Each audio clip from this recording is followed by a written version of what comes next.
Hello, everyone, and welcome to Maximum DACA. My name is Cal, and tonight we are starting a campaign of MechWarrior Destiny. This is where a bunch of us blue-collar nerds are going to sit around and geek out in BattleTech.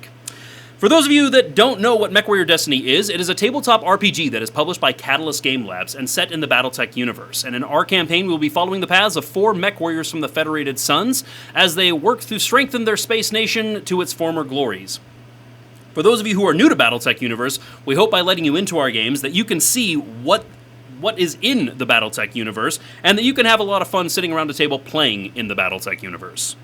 And if you're already familiar with BattleTech and have not seen a BattleTech RPG before, we hope to show you that this is a version that we've found to be a lot of fun and works really well for our group, and we want to demonstrate that to you in the hopes that maybe you'll go pick up the book and grab some friends and have a good time with it. Also, whether you're new to the game and have not seen the rules as written in the rulebook, or you're a seasoned BattleTech veteran, do understand that we have made some house rules that have changed some of the rules as written in the book, and we've found that this actually fits our group and the way that we want to play. It makes the game a lot more fun for us. You're free to do the same thing or not at all. So just a word to the wise, if you're familiar with the BattleTech rules in Total Warfare, Alpha Strike, or any other of the previous games, go ahead and put away your spreadsheets because we don't really get bogged down in the details of the rules. We just wanted to make the game fit our style and the game that we wanted to play. So the rule of cool definitely prevails at this table, and we try not to get bogged down in a whole lot of the details. So just have some fun with us. For those of you who might be interested, though, I think we are still planning to film some kind of episode or video where we actually go into detail about the house rules that we've created. James is largely responsible for this, and that is still the plan. Okay, cool. So, yeah, be on the lookout for that in case you care. We'll go over those house rules for you. All right, since this is our first episode, we don't have a whole lot of announcements or shout-outs, but I do definitely have a couple that I want to get out. First and foremost is I want to say thank you to these guys sitting around this table right here. I have not had so much fun gaming with a group of RPGers in so many years like I've had having games with these guys. These guys are definitely a lot of fun, probably one of my favorite groups to sit around and play tabletop RPGs with. So thank you very much, Phil. I want to say, seriously, thank you for letting us use your garage as a gaming room. A sweaty gaming room, by the way. Oh, we have an AC, brother. Thank you. I appreciate it. And yeah, dude, you're just a generally cool guy to play games with, so I definitely appreciate that. Well, thanks. Will, thank you for being our fourth. I really appreciate you being our fourth. You bring a whole new element to the role-playing game itself, and it's a lot of fun, so thank you. Caleb, you're like the bonus package of the group. A lot of fun to play with at the table. You flip my encounters on their head, and very oftentimes in the most frustrating ways. But it's always badass, and I appreciate that. And you're an audio engineer by trade, so this kind of works. Yeah, glad I could take time off of work to do more work for you guys. Yeah, dude. we thank you. At least I thank you. I know Phil... He's on the fence, but I'll thank you. Hey, listen, Caleb's so used to bending over backwards at this point that it's just second nature. You joke, but you're not wrong. Is that because of his bonus package? No, that because of the addition of a fourth. Oh.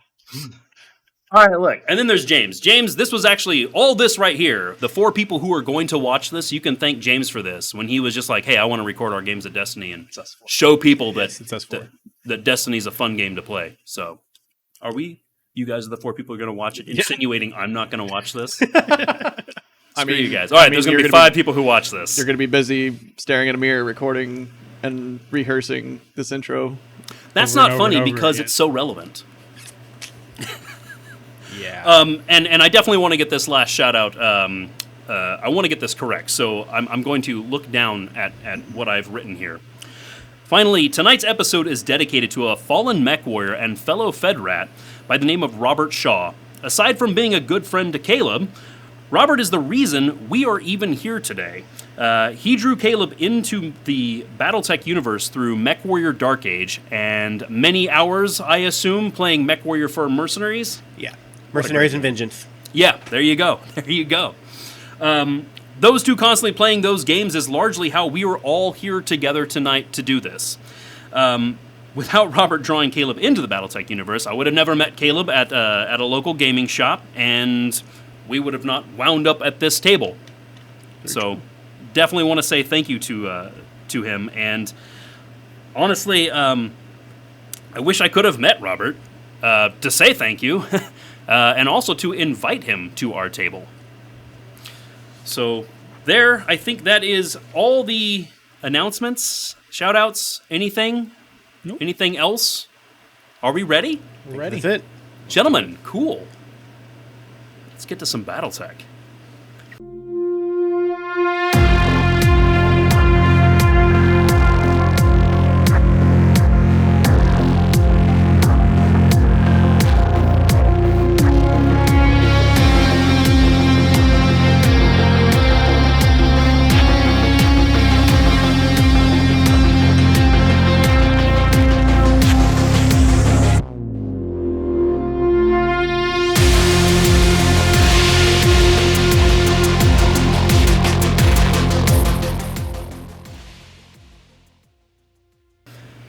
All right.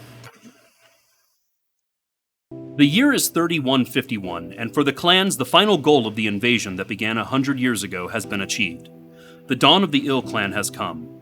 Yet to be determined is what will happen now that the Republic of the Sphere has been destroyed, and the clans are honor-bound to serve the Ilkhan and new First Lord of the again reborn Star League.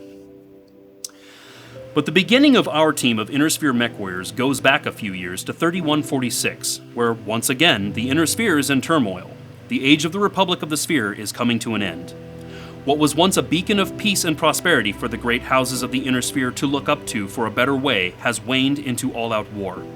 The collapse of the Hyperpulse Generator Network in 3132, the very means of interstellar communications, ignited this so-called Dark Age.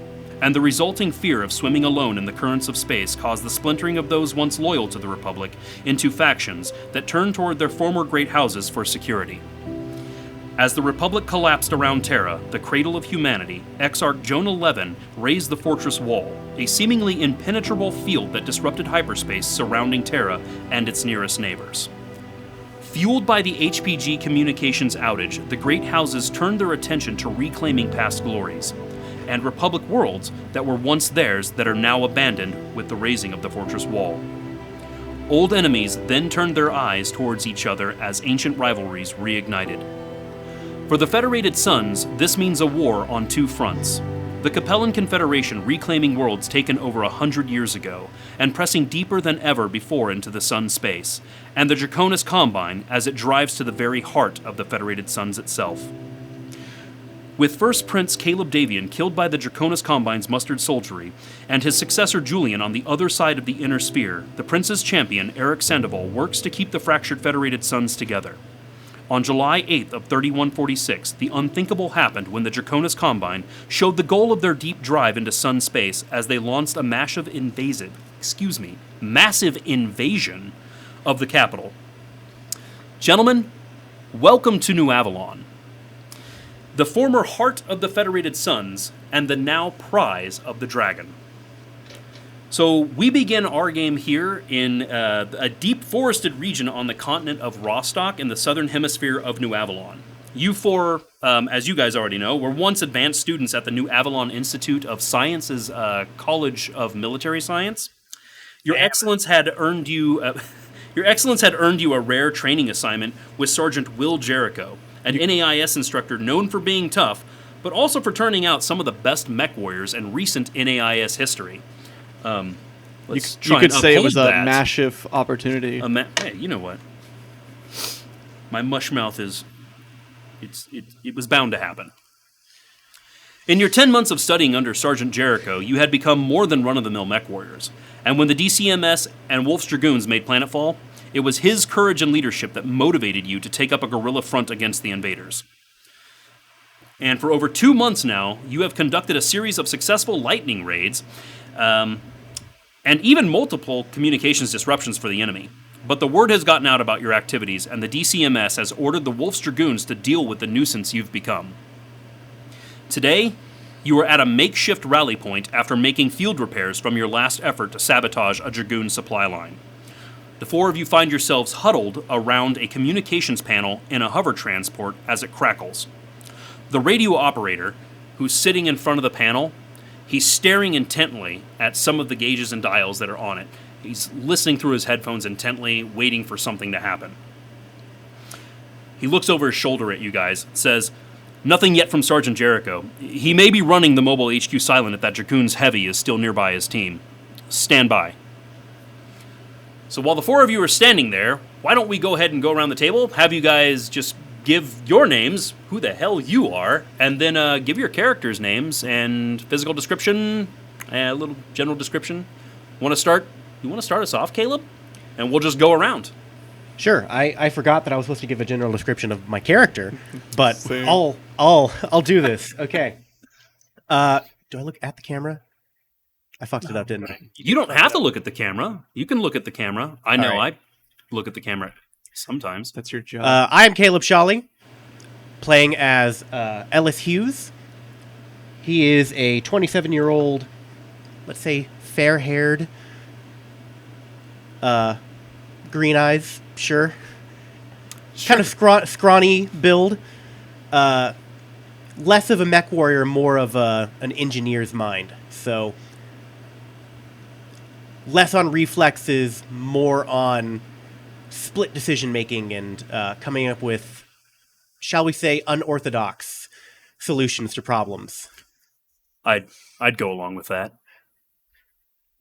There may or may not have been an incident in one of our previous pre-games that involved simulated weapons fire and an actual body slam from a light mech at, what was it, 160 kilometers an hour? It was Something like pretty that? close. I think Will actually ran the numbers and determined that you had turned your Locust 5W2 into a Gauss round. You were effectively a Gauss round being fired at the other mech. Yeah. Jericho was not happy. No. So, No, he wasn't.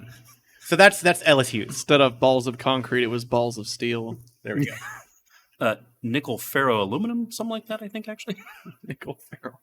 I don't know. Phil. Hey, my name's Phil, and I'll be playing Nathaniel Fowler, who's a son of a corporate bigwig working for a well-known manufacturer of mechs and weapons. And in order to earn a position at the company and not be an intern forever, I was required to join the FedSun and do a tour of duty. Yeah. Yeah. Will? All right, so my name is Will. I am going to be playing as John Henry Holliday, call sign Doc. And my character, John Henry, is a noble son. He is from a noble family from basically a backwater moon that no one's ever heard of. Basically a third moon of liberty, that Carver 5, depending on your history. Where? But this guy is a very bookish, mid-20s. He's not a very intimidating person at all.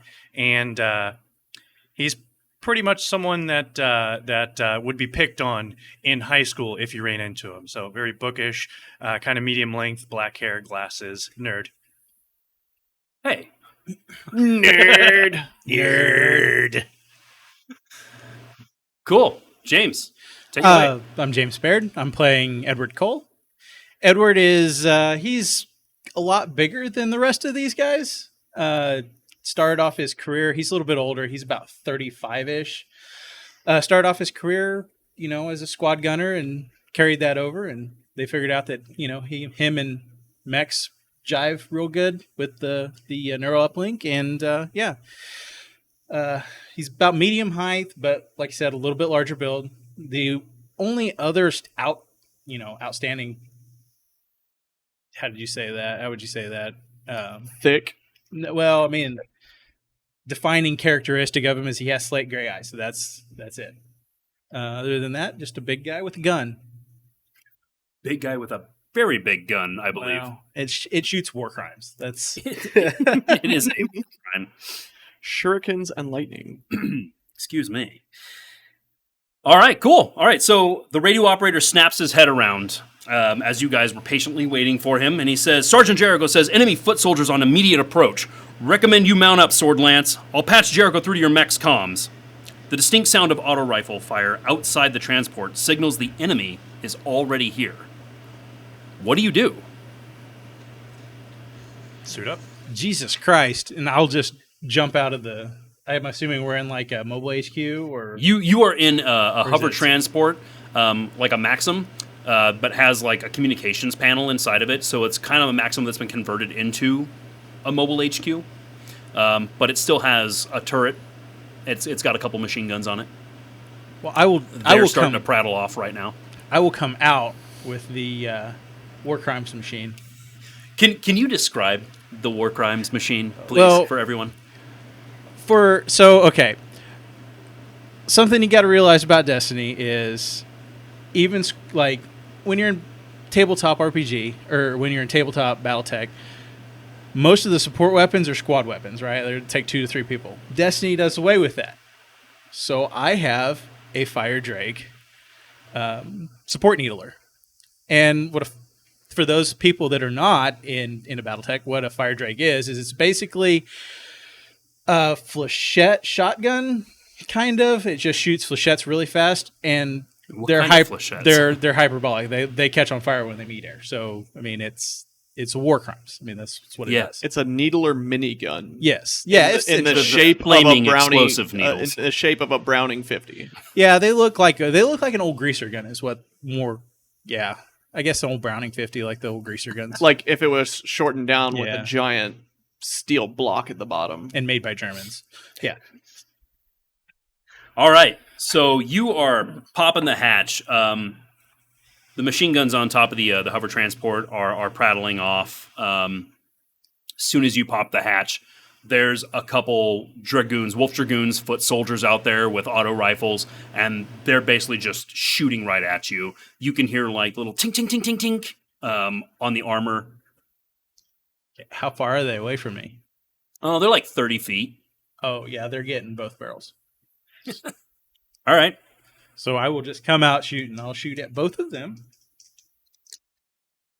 So my first target.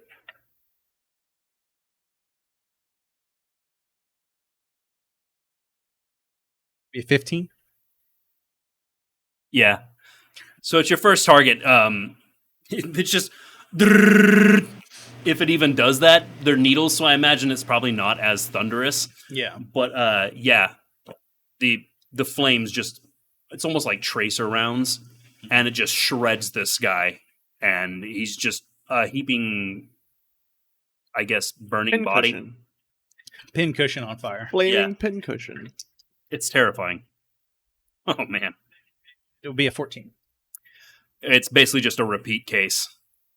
So you've got these two bodies right there. You can see a couple other people like hiding in the trees, like further away, but the machine guns on top of the transport are already laying down, suppressing fire.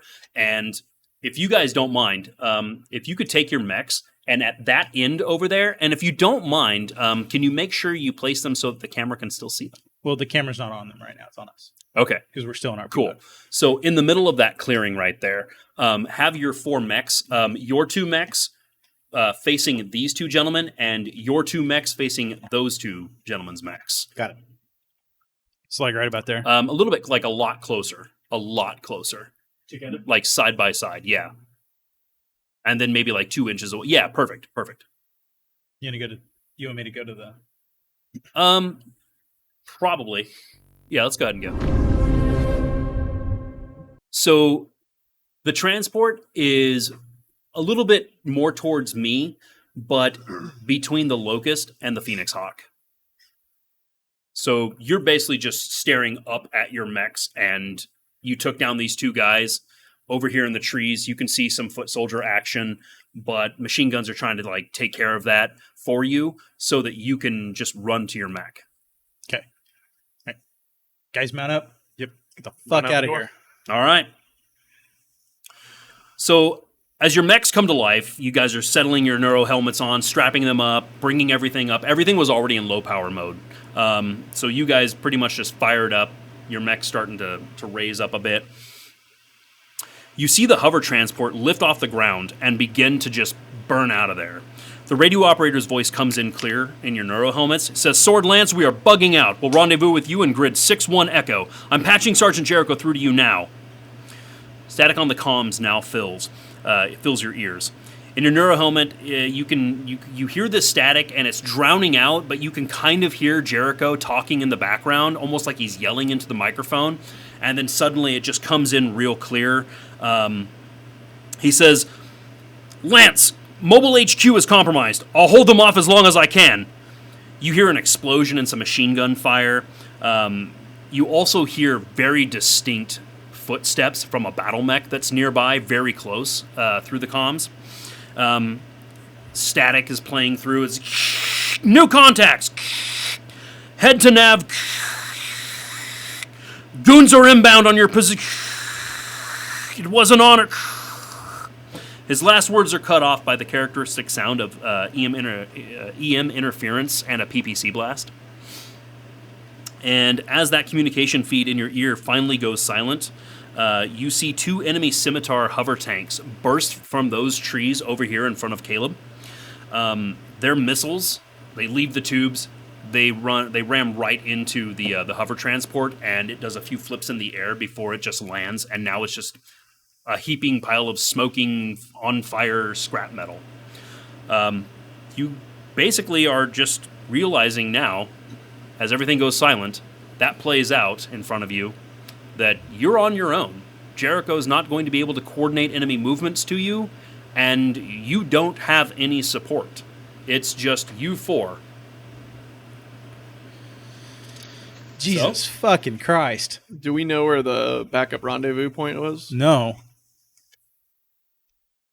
Communications got garbled before Jericho could say it to us, so I don't know where in the world we're supposed to go now. Any chance we didn't have some points already pre-plotted?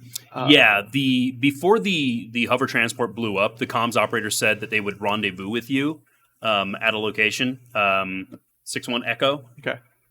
So that's a position that you could probably punch in on your computers and find on your map, set a nav point there if you wanted to.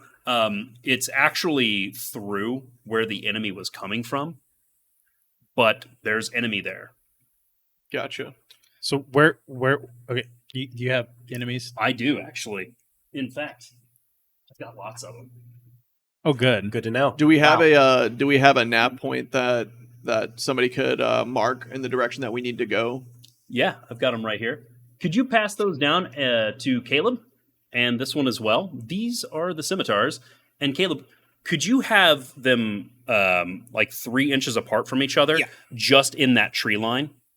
Right here, yes. Perfect. Excellent. Also, behind those trees, could you plant these 2 things? These blips actually come up on your radar. Secondary screen is identifying them as light mechs. That's about all you know. It's all your computers know. That's not their exact position. That's just the general area where they are located on your radar. Okay? All right. So, do you guys... Let's see. Do you guys want to do some initiative? Sure. Let's do it. Absolutely.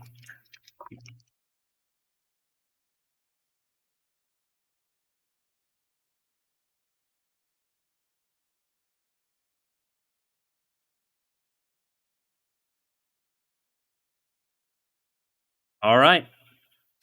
13?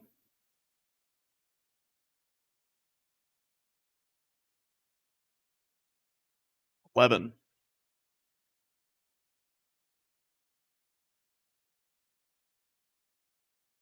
14. 13. Wow. Damn. You didn't win initiative. I know. Oh, man. That's nuts. I'll go. You can go first, Caleb. Sure. All right, so Doc, you're leading us off. All right. So, What are you piloting, by the way? I am piloting the Phoenix Hawk. So, Nice little medium mech right there. So they said we need to head to the rally point, and you said that was through the enemies. Yeah, the direction that they're coming from. Might not be a good idea. Might be a good idea. You guys do you. Well, I believe the first thing I'm going to do is I'm going to run into the cover of trees and start taking down the immediate enemies, immediate threat.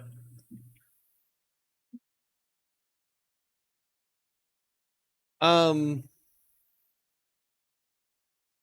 he's doing that, is there any alternate routes to that nav point through like a map? Because I know we got probably geological data that's fed in. You guys have been running operations for the past couple months in this area. Yeah, so we should you've been training here for like the past month before that as well. So some of the geography you're actually using to your advantage.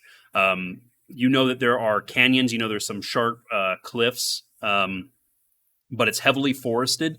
You can probably cut around this area over here, coming through that dense tree area right there. Okay. Yeah. All right, and you said you were going to lay into those, didn't you? Yes, and I am at close range, so I'm going to lay into them with everything that I can. So starting off with my large pulse laser, that closest tank to me.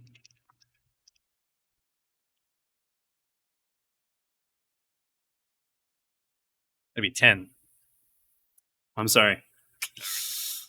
Your large pulse laser basically just like singes some of the ground in front of it. All right, next up, medium laser.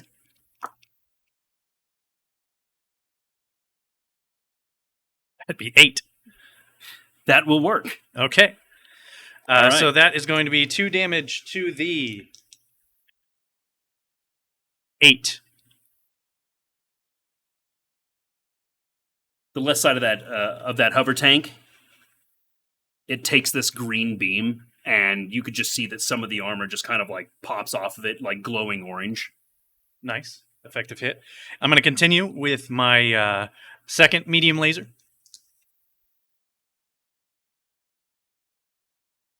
It's going to be 12. That'll hit. Okay. That'll be another 2 damage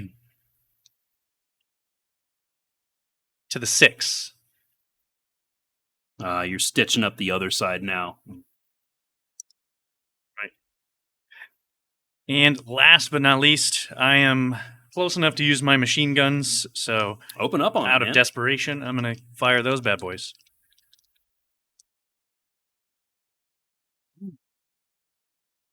That is a 2. It kicked up a lot of dirt. That's about it. Anything else? Concludes my turn. Excellent. All right, Ellis, what do you got? See if I can't move a little bit.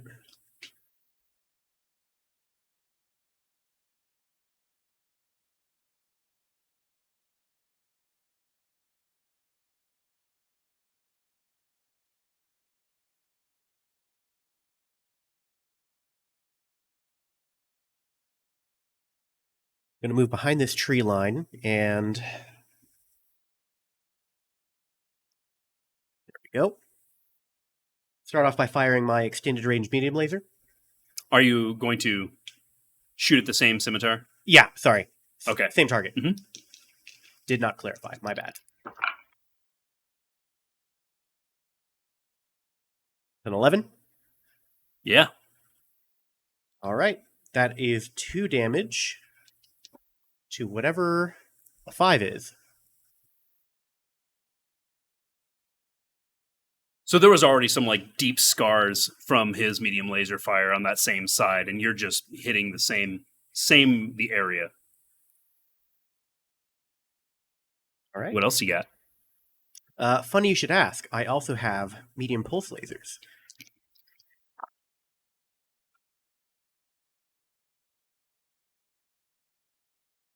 Seven.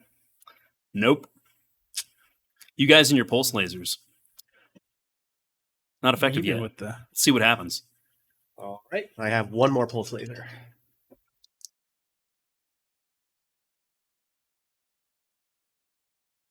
13.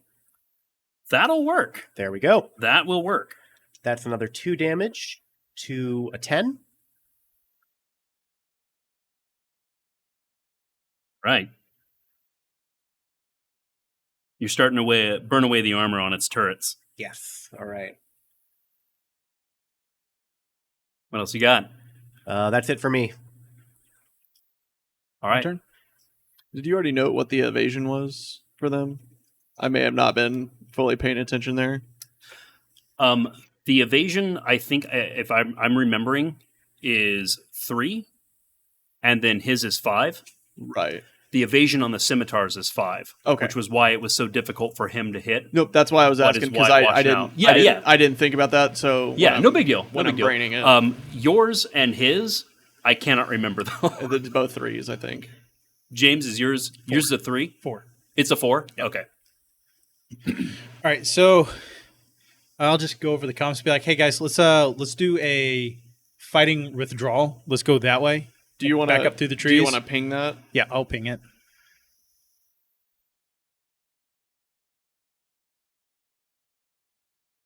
Try to cut around the backside of them, Acknowledge sword one. but let's take down these scimitars first. So he's going to get a PPC. Same scimitar. Okay. Big PP cannon energy.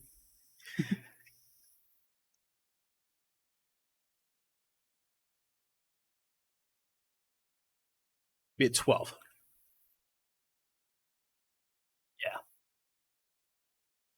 That hits. 7. And that was 4. 4 damage? Yep. You've got a capacitor on that, don't you? Yes, do. Fully charged, man. That's a direct hit, like to its front area, just dead center. Just. You're in a stinger. That's also That's- your only weapon. That's all right? I got. Effective. All right. Nathaniel. All right. So I'm a little nerve wracked at this point because this is our first official battle with actual, No, it's not. live weapons. Yeah, we've been doing this for a while now. Oh, right. Yeah, for the past 2 months you've been So- running little raids. Yeah, you're right. So yeah, I'm gonna go ahead and flip around and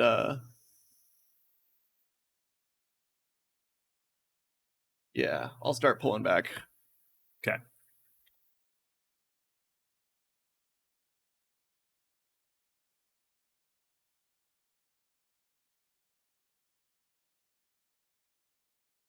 And I'm a little over 4 inches, so I'm at medium range. I'm gonna go ahead and fire my medium laser at that scimitar that we've already all been targeting. So Okay.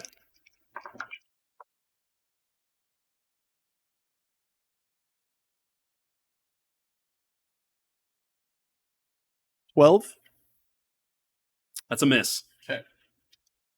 and then I'm gonna shoot my my MRMs at it as well. That'll be 15. Yeah. Those So- rockets are just going to slam in. Let's see how many hit. So 1 missile to the 11. And that's 1 pip, right? That is 1 pip.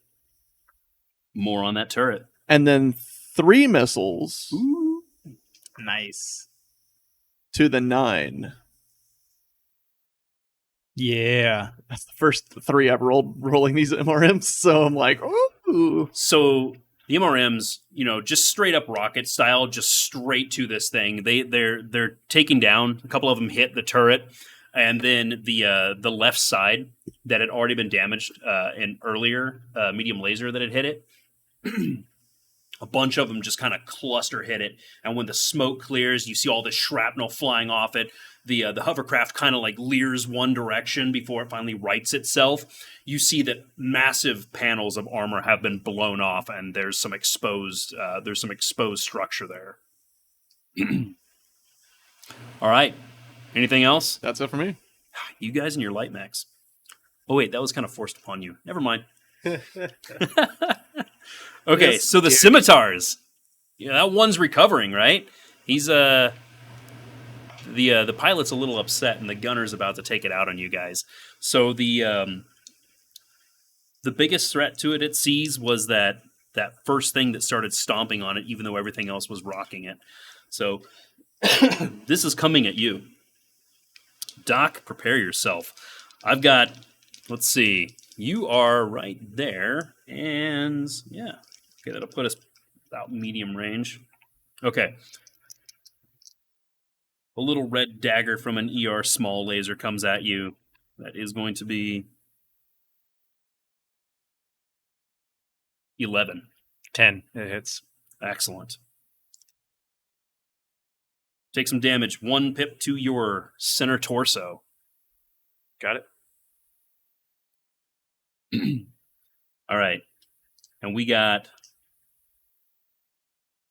4 small lasers coming your way as well.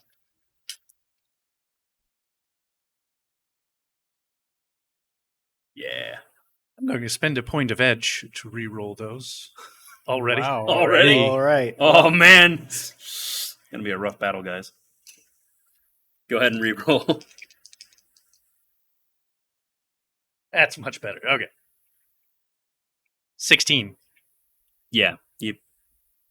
I don't hit you. I do not hit you at all. Okay. And the last thing, you see some SRMs leave their tubes.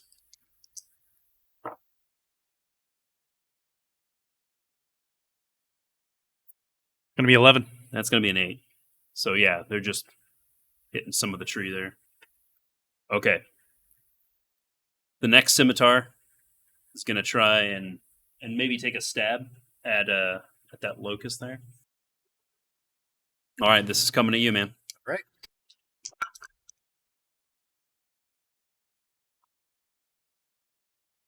And we are matched on evasion, so this is going to be... I got a 10. No, it just barely misses. All right. And some SRMs. 13.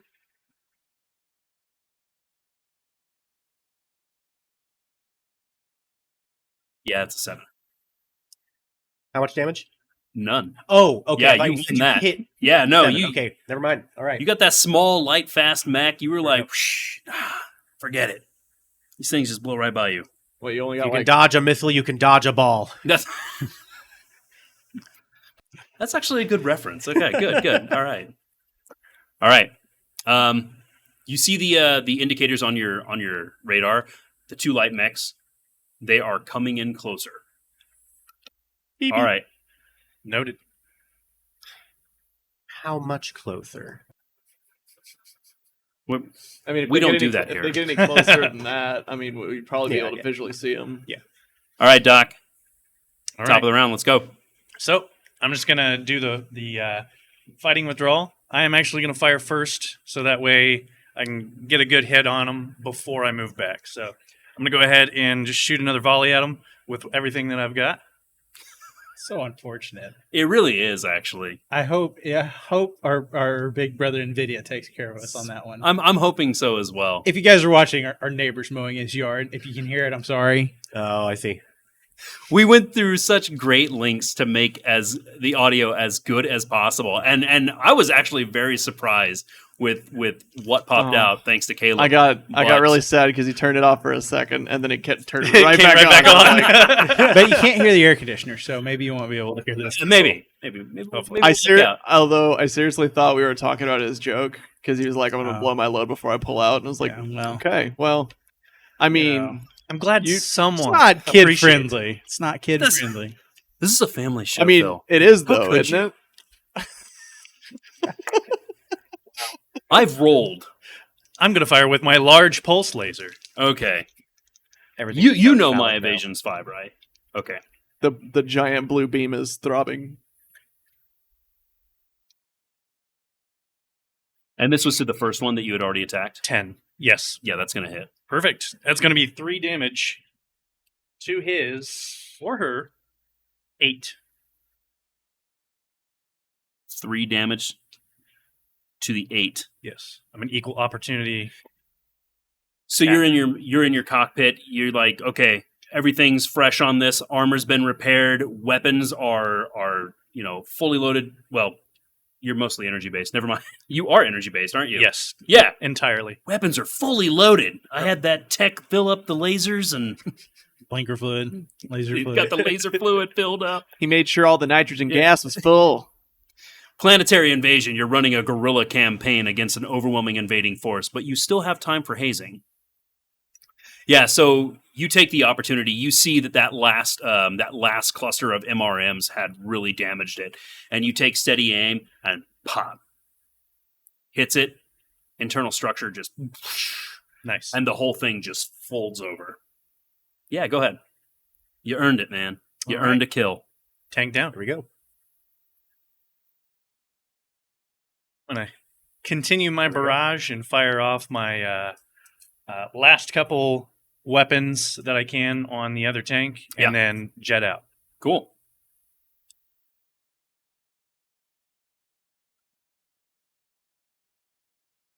It's going to be at long range, so a little bit harder to hit. It's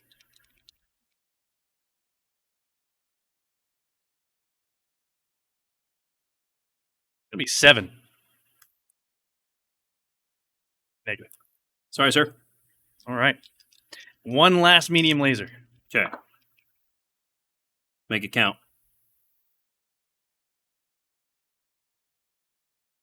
It's going to be 8. No. Alrighty. Well, I'll take You my got too losses. excited, yeah. I'll take my losses and move on. So I'm going to go Okay. ahead and believe I can jump into this cluster of trees right behind me and keep facing them.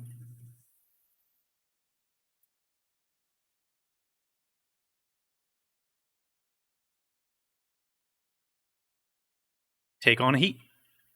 All right. All right, That Ellis. ends my turn. It's on you. All right. I'm going to follow suit with sword 2. I'm going to fire first and then retreat. So, being that we got a nice fireworks show from one of the scimitars, I'm going to aim past it at the next one. Let me measure that real quick.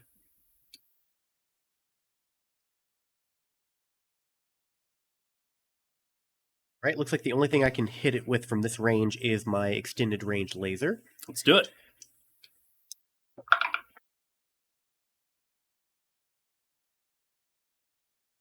That's a 10. Nope, no dice. Yeah, I got a 14. All right, There's dice in your hand. thanks. Thanks, We buddy. have plenty of dice. Thanks. Then I'm going to pull back.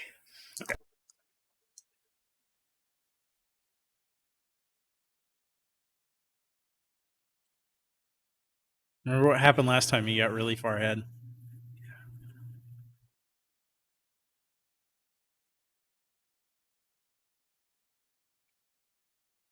Thought about using Rip my mask, Jericho. but He wasn't the one in that mech. No, but He was pretty upset, though. Feel like we're being. I'll let you guys in on a little secret behind the GM screen. You're a Jericho WWE was super proud.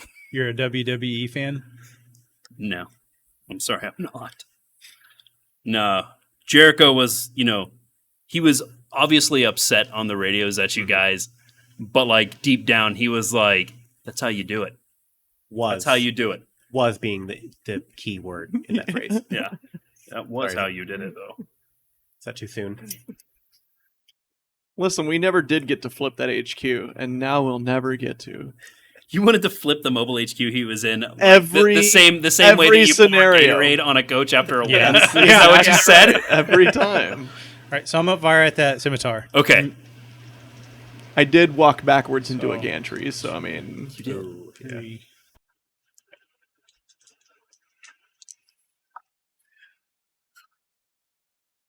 $11. You're not hitting. Okay.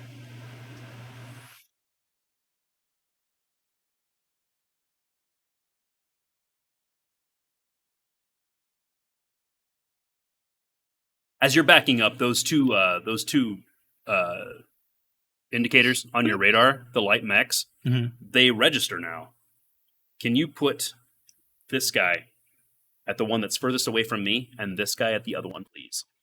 And just take the unknown mech beacons off the the map there, please. Yeah, man. Set up. That's not right where the beacons were. Okay, no, I'm just kidding.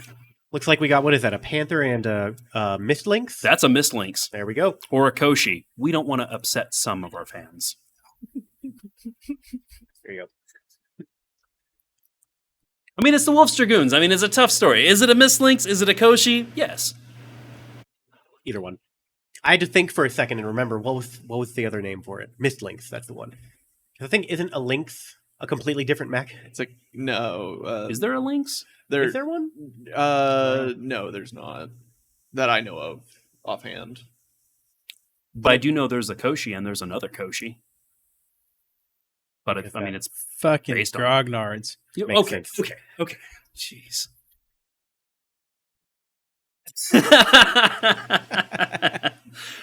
All right, so We did the thing, I'm sorry. we did the I thing. told you I was gonna do So yeah, you see these clearly, like they're starting to register on your computer systems. Tagging one as a panther, the other one as a Mistlink, a Koshi inner sphere. Tagging it. You guys are in the inner sphere. It is a Koshi. All right, they're coming at you. Cole, you are done with your turn, right? Yes. All right, Fowler. Yeah, I still see the scimitar. And I think I just seen the panther come into view, so I'm gonna go ahead and fire at the scimitar still. Okay, Since we already targeted that one. sure. And we'll go from there.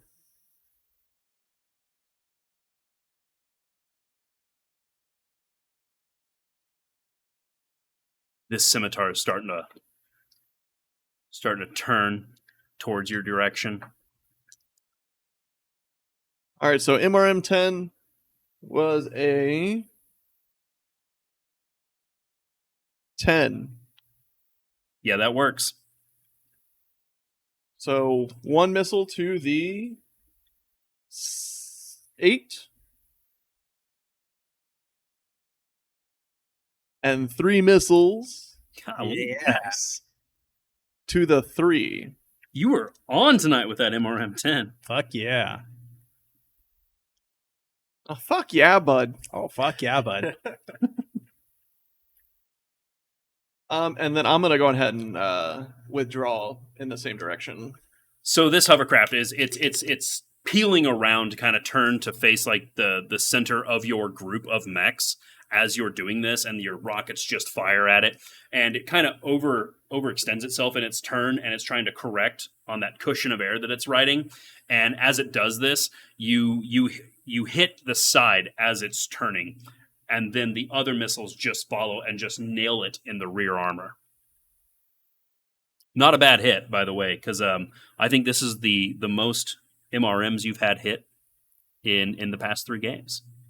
I've landed more MRMs this session than I had all sessions together. You have. I'm proud of you. You're getting better. These past couple months of guerrilla warfare have really honed the mech warrior that is Nathaniel Fowler. Good for you. You're no longer just a rich kid. Good for you, bud. Yeah, good for you, bud. Good for you, bud. That and he lost his last pair of dice on the last raid we did, so he's just got better dice now. So Ooh, fancy. Oh yeah, you are using those 12-sided, aren't you? there you go. Good kid. Your All right. 12-sided, 6-sided die. Is that it for you? You've moved? You're good? All right. Can you bring that scimitar? Like 80 inches this way. Dude, it's 70.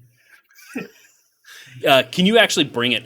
Can you show me what 13 inches looks like?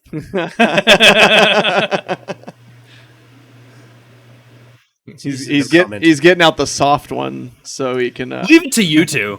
Leave it to you two. Original Mandango over there. This isn't even the hard version. It's just the soft one. All right, bring it in between, bring it in between the Phoenix Hawk. So a little bit, right there, and then just a little bit back. I want it basically like 3 inches away from both those mechs. Show you what that looks like. Shut up, dude. That's making me really uncomfortable. Yeah. Just the closeness. I not the feel jokes. personally attacked here. Do you?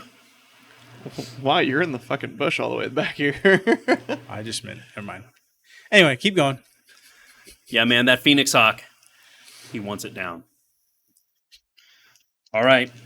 Got an ER small laser coming your way. This is We a are short children. range. Remember, we're only just 4 blue-collar nerds. You know, 9. we don't have the type of highbrow 11. comedy that That'll hit. Okay. this requires. That's true. Take 1 on your 6. Okay.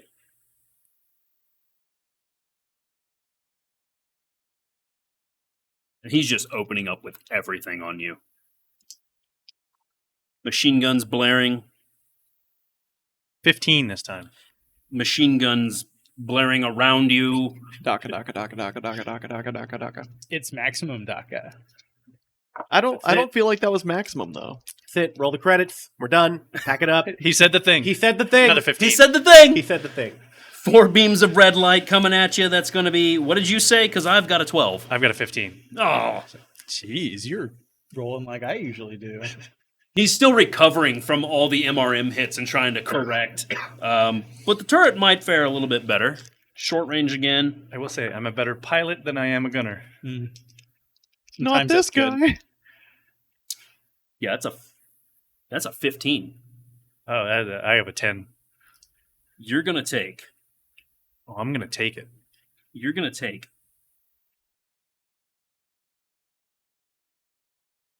You're going to take a pip on the 11. Pip on the 11. That's my left arm. The rest of the missiles flying around you. I appreciate that. Yeah, no worries, man. I do what I can. Okay. I'm going to need some help, though, from you, Caleb. That Koshi, Yes. he's, see, I want to see his movement. His movement is not quite half the board, so we're good. Unfortunate. Can you swing him out 14 inches in like an L pattern straight towards you guys from right where he's at? I want to do my best to. Those things are legitimately scary though, because I was in a Sol mech and I Yes. still couldn't beat it. Yeah. So just in front of that smoke and fire there, yeah, he's coming through the There we go. flames and the smoke of that burning wreckage, and there he is. Ha ha! Okay, What are those shoulder pads? for that the plasma cannon's aiming at you. Oh. I'm excited for this actually. I've when I wrote the rules, when I traded the rules from Total Warfare to Destiny for the plasma cannon, and I ran them by James, I was like, things could be kind of nasty. Mm-hmm. Oh, you weren't joking about that. That thing actually has a plasma cannon. That thing has a plasma cannon. Oh, God. We are in the dark age, sir. All right. Okay, Let's do this. most people who play BattleTech aren't familiar with some of the tech because we have lots of spells. yeah, we've got a ton of spells.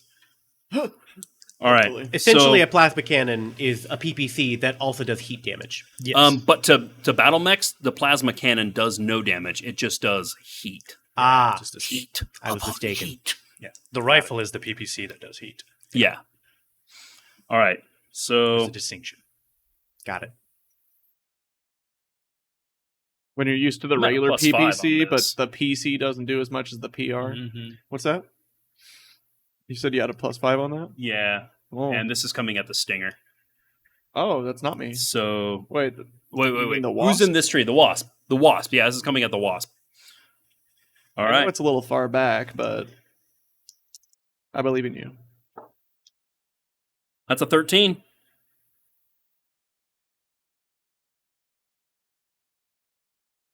I had a 13. It's unfortunate. Your eyes go wide as this thing crashes into you. But you're lucky.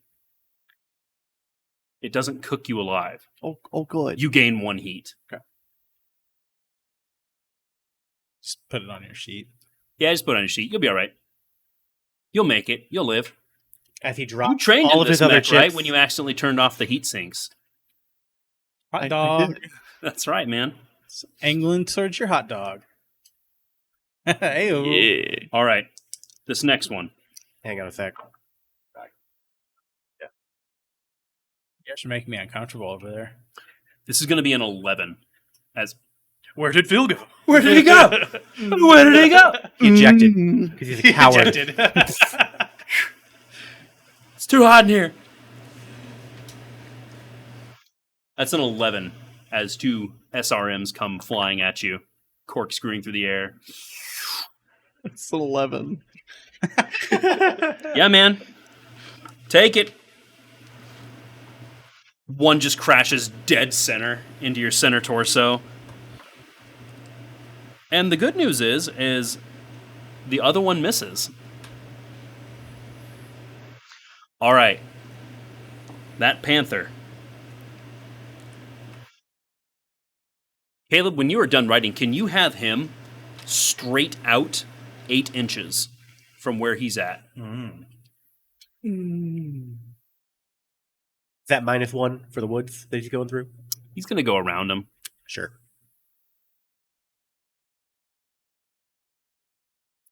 He wants to get where he needs to go so he can accomplish his mission.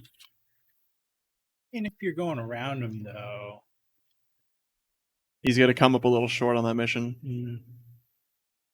He's in a panther. He can do this. He's in a He's panther. a big boy. He can do this. He's in a panther. And that panther packs a punch. Here, let me show you. Ooh. Your evasion's 3. You actually... Okay. You have a little advantage on this one. He's in a panther. At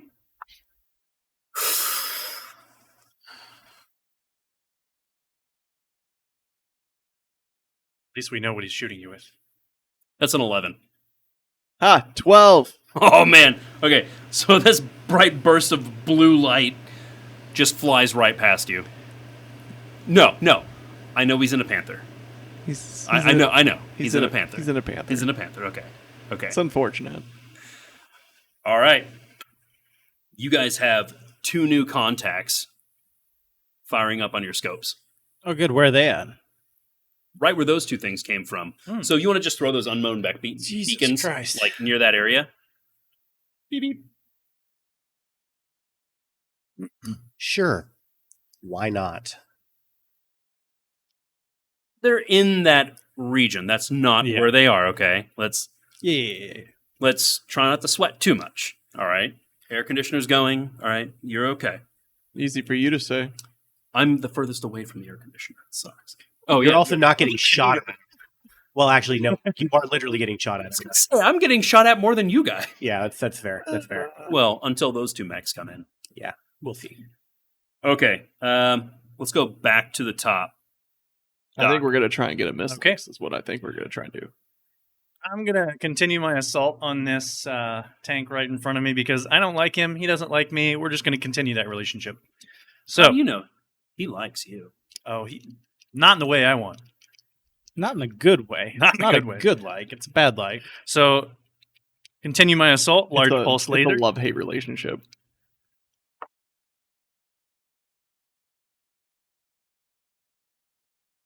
An 8. It's going to be a 14. Okay, not going to hit. Next up, medium laser. 9. That's going to hit. Okay. Thankful for that. So that's going to be 2 damage to his 8. What's with you guys taking down those left sides? You like the left side. They're all right. Strong side. No, they're not. Left side. All right. Yeah, you're carving off some armor. Nobody with get that hit. reference? Yep. Get it. Okay. I got it. And then I'm going to keep going with my second medium laser. 9. Not with that one. Nope. And then he's close enough I can hit him with my machine guns. And Hit him. let me check. I dare you. I just want to be sure. I don't know what 3 inches looks like, so Fucking liar. okay. So they're in medium range, so a little bit easier to hit.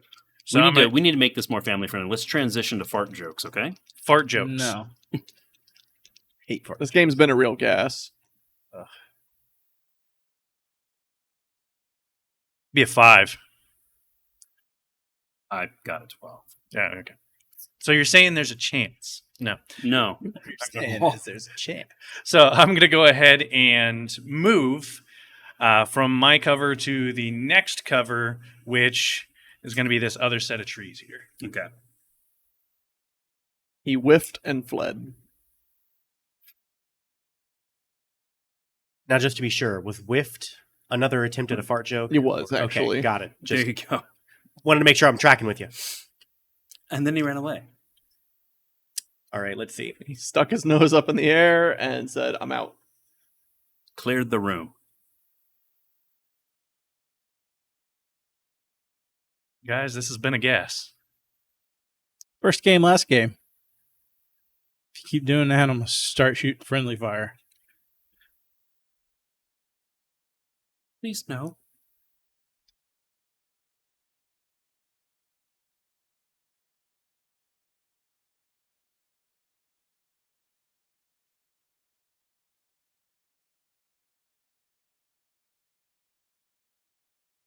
Was he going for the cannonball run? Going for the kill. You could have Let's probably see. you could have probably ran like full speed and then kicked him at like a football. Yeah, I didn't want to get downrange of that plasma cannon from that Koshi, though. It's only a plasma cannon, Only a plasma cannon. and it's All right. only a panther. He can see the heat waves just emanating from your mech. He's like, no, This ain't not hot. doing that. All right. Opening up on that Scimitar hover tank, Okay. we have one ER medium laser. Sad thing is, now that I think about it, I'm the only one with ammo. 11. Matches, yeah. All right. Well, they 2 have damage machine gun ammo. to... Oh, You're you're six. right. Should be tracking. He has it. I don't think he does. I'm all energy, Oh, so are you? I have no ammo. Yeah, you're running up on its right side and just it's the broad side of the tank for you right there, and you're just hitting it. All right. Let's continue firing with a medium pulse laser. Ooh, no. Oh, no. 8. No. Yeah, I didn't think so. I have one more, though. Well, let's see what you can do. 8? Again? No. Yeah, I didn't think so. All right.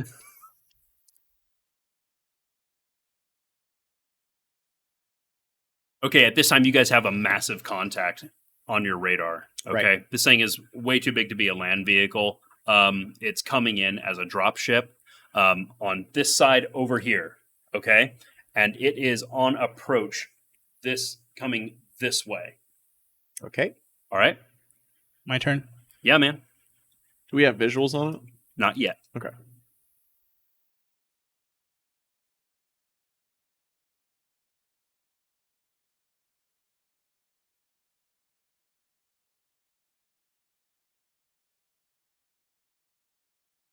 I'm going to shoot at the Koshi.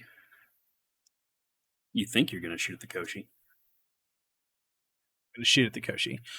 What's his evasion? 5? 4. Oh, it's 4? Yeah, So this isn't one of the faster ones, which is saying a lot. I'm sure they didn't find that very kosher. Koshi, all right. Is Koshi plural? It's 13? Koshai is plural. 13. 13 will hit. God, I hate how you roll.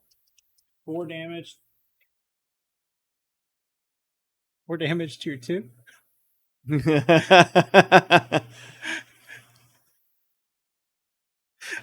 I roll bad once.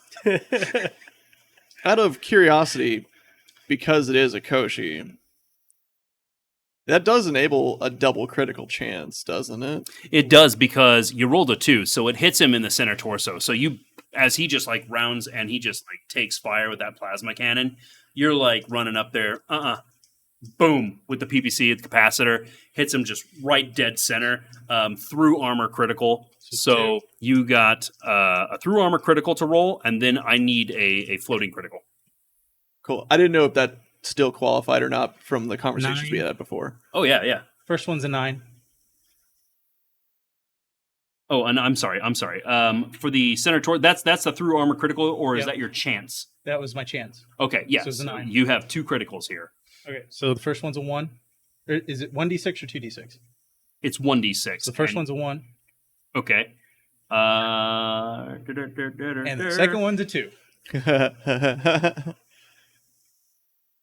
Hold on real quick. This is going to be kind of fun.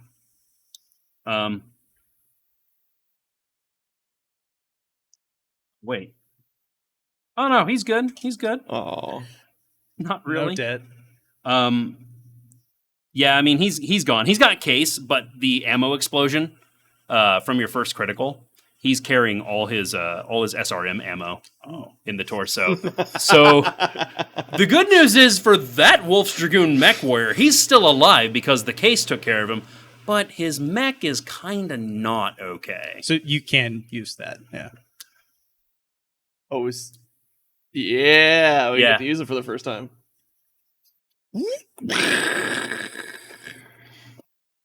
You just see like the ejection seats. I like to think there's like that one small vent, and it just goes boom, boom. It just makes that. Boom. Yeah, definitely, dude. Let's roll with that. That happened.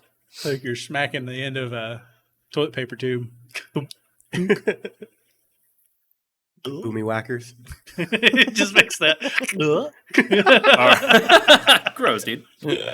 All right. And you're just gonna hear me. I'm gonna get back on the comms. Be like, guys, I don't know what the fuck that thing is, but there's something big coming. Caleb, see if you can't get me somebody on the horn to talk to. Got it. All right. While you are attempting to do whatever you are trying to do to raise communications to whatever's happening, Got it. whatever you're doing there, it is now Nathaniel's turn. Nathaniel Fowler, show us what you got. Show me what you got. Show me what you got. I'm going to go ahead and shoot my medium laser at the scimitar, since I don't get to try and murder the Koshi. I'm sorry. Don't That was apologize for awesome. that. That was unfortunate. It'll be it'll actually be a 5. No. Don't you shoot that blue shit at me. Beat that on one die, dog. However, the MRMs Yeah, yeah. coming in are hard. definitely slapping at a whopping 14. Man, you are on with those MRMs tonight. Yes. Yeah. Slapping with them. So one damage to the 6. See that 3, baby. Yeah. three more to the 8. Wow. Yeah. Man, you were just stitching it up on both sides of this thing. That's awesome. Ah. You need an MRM mech, my friend. Those are your missile dice. This thing, it We'll find starts you in to a Kuma. This thing drops on its cushion of air before catching itself, and it just kind of wobbles back up, and it's still moving. You definitely tell that this thing suffered a motive hit. Uncle Owen, this one's got a bad motivator.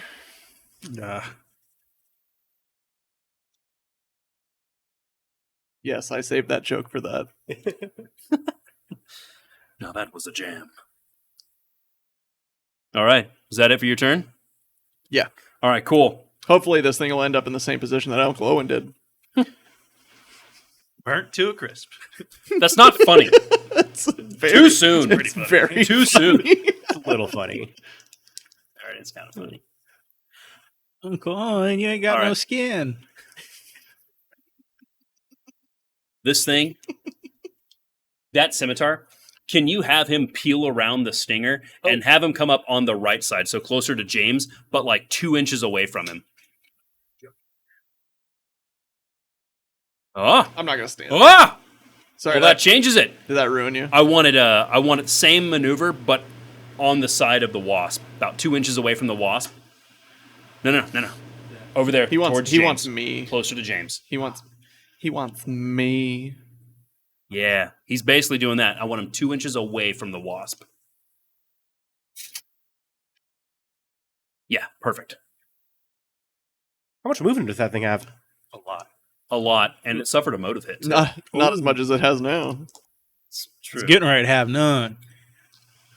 You see this thing coming around after you like land right here in the trees. You can see it peeling away, kicking up dust as it does this, and it's coming real close. And as you see that, you can see a large black speck in the sky, and it is getting bigger. It is an Aerodyne dropship. You can tell it's an Aerodyne dropship. Oh, we're gonna get shot at. God has come. All right, my man. We are looking at an ER small laser, and I've got a 12 on you.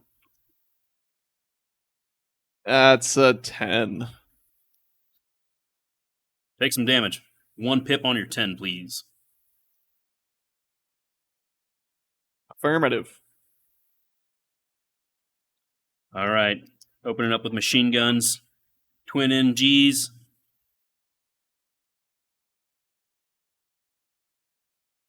It's a 13. 12. Take 2 on your 4, dog. Okay. Ow, ow, ow, ow, ow, ow, ow, ow, ow. That's going to be a 17 with those 4 SRMs shooting out. Oh, 17? Make him reroll. Well, unfortunately, I only have a 6, so I don't think it may matter. He's host either way. Yeah. So, yeah. Here they come. Have one on your 8. And out of those 4 missiles, only 1 hits you. All right.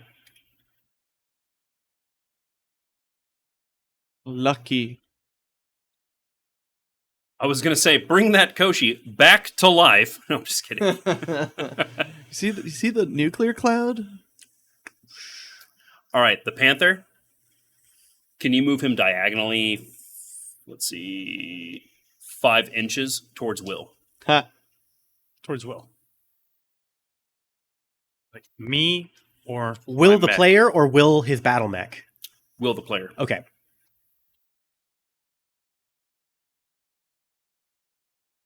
They're about. It's just a panther. He loves me. He wants to come see me. And he's like, hey, what's up, man? You doing all right? You doing all right? And then he's Okay. gonna shoot. That's... Yeah, that's probably medium range. I'd call that medium range. PPC to PPC. Your evade was 3. Yes. 4. Okay. It's 4. It's 4. My bait is 4. Oh, it's 4? Yeah, it's 4. Oh, okay. It's going to be a 9. 15. Will, you're rolling for James tonight. Will's been rolling like I. My evade has Dude. not been bad, yeah. Good call. I wish I could say the same. At least I'm hitting stuff. I was going to say, like, it's maximum damage with the MRMs tonight. Would you say Every I've, case. I've done the maximum DACA? I You might. can do the maximum amount. Yeah. Absolutely. Okay. Yeah, you're out of range for this one, so I'm gonna let you No go. SRMs for you. He doesn't have SRMs. This is the Dark Age Panther. Oh, okay. I don't know what that one has. We're in the Dark Age. Does it get any better than the normal Panther? 'Cause- No, it doesn't. It's a medium laser, all right? Oh, okay. At least it won't suffer an ammo explosion. Yeah. Yeah, your computer paints this thing as a Panther 12KC. It's got an ER PPC right where it belongs on the Panther, and on its center torso, it's got a medium laser. Okay, so Just do what we do in the Mech Warrior 5 game. Just shoot its arm off. It's useless. Yeah. I was gonna say that's pretty much what we do, right? Okay. Then you just leave it. You're like, ah. I do that with the urban mechs too. Yeah. The problem is it takes so long to get rid of its SRM2s that it's just, yeah. It's all right. Okay, so that is it. We are back at the top, and can you please, about 2 inches back from each of those mech beacons, can you place these right here in the order I am giving them to you? Oh, So Locust further away. Like a locust and another panther. no, nope. That's a That is- wolfhound, buddy. That is a wolfhound. Oh my. Oh yes. Okay. Your computer paints these things as a as an LCT 5W. You have a small appreciation for that Locust because you have the 5W too. Computer That paints the means other I'm one better as than him. a Wolfhound WLF 3M. Oh, At least it's not the 2N. We'd be fucked. I mean, Lightgauss rifles hurt too. As much as a heavy PPC with capacitor. That's true. Okay. All right, Doc. All right. Top of the round, take us away. Yep. So, tanks moved up. I'm going to continue moving up as well and see if I can't get a little closer to it and keep withdrawing the same direction we're going.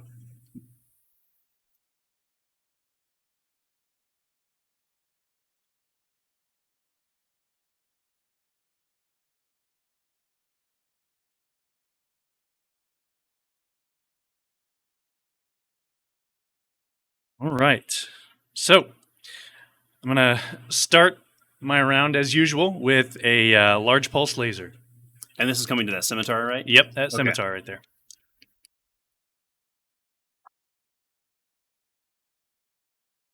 $11. That's going to hit. Okay. That is going to hit him in the 6. And that was 2, right? That's a large pulse laser is 3 damage. 3 damage. All right. You can see molten armor, a large panel with a huge amount of molten armor on its side, just fly right off this thing.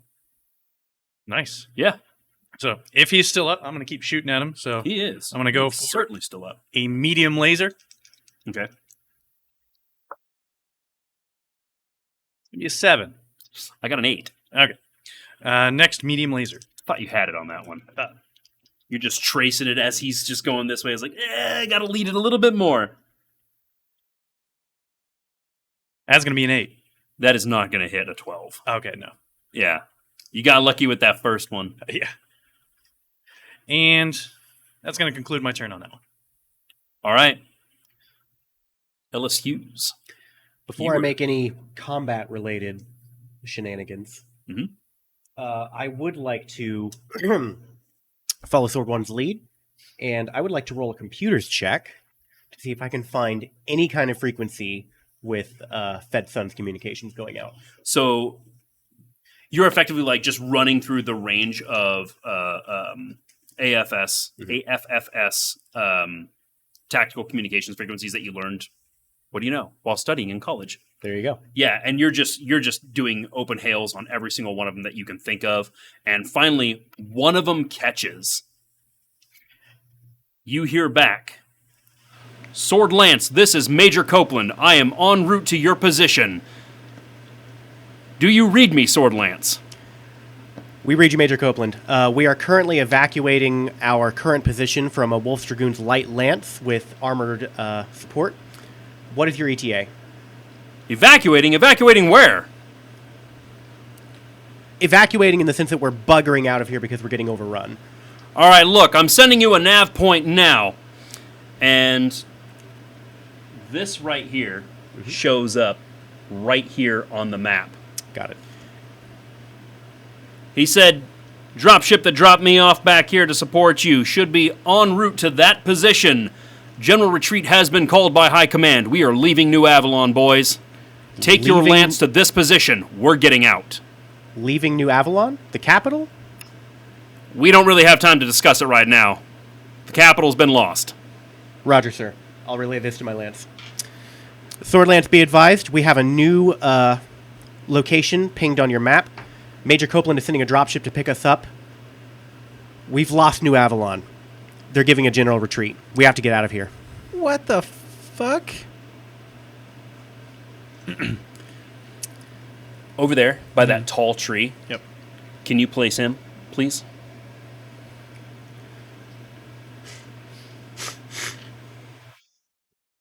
That doesn't look very nice. Big ol' Aurora-class dropship overhead. Fires a couple rounds at the ground. Unfortunately, it didn't do much. It kicked up a lot of dirt. There's massive divots in the ground near that panther. And you see it heading this direction over towards where I am, and it just drops. All right. There's our ride, boys. Let's get out of here.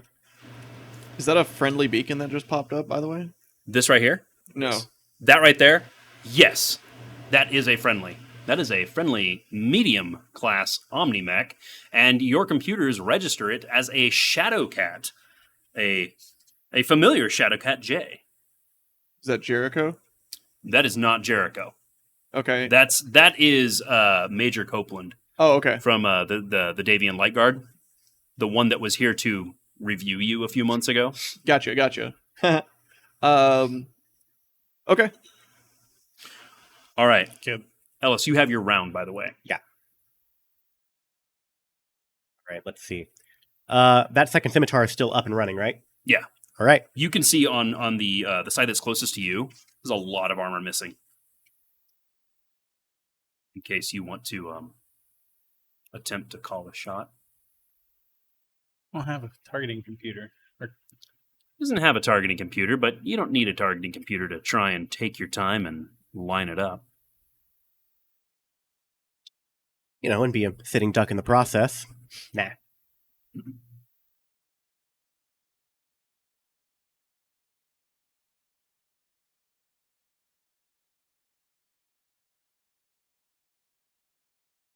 Okay, that's where I want to be. Opening fire with an ER medium laser first. Okay. That's a 12. No, sir. All right. Oh, my mistake. It would have been a 10, but I'm assuming that Yeah. doesn't matter. Yeah, it doesn't. Your margin of failure just grew. Yeah, that's, yeah. Medium pulse laser. 11. No. And another medium pulse laser. I'm not even gonna. I'm just. Are you sure? I rolled the exact same result. Did you roll better than 11? I rolled snake eyes. I don't even want to do math right now. Yeah, don't worry about it. You don't do the math. It's okay. It's okay. We'll just whiffed all of those shots. It's cool. It's a fragrant display of failure. Ouch, man. That's your buddy over there. Really stunk. You guys with that negative reinforcement, huh? All right, My turn. let's do it. So before I do that, just go over the comments. Be like, Sword Lance, give Copeland some support. Fowler, take point towards the evac because you're pretty messed up already. And then I'm going to take a shot.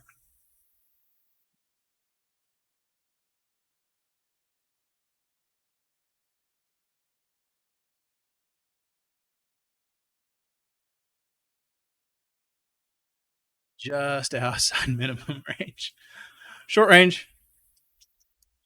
Let's do it. He's a 5. On that scimitar, yeah, short range, of course.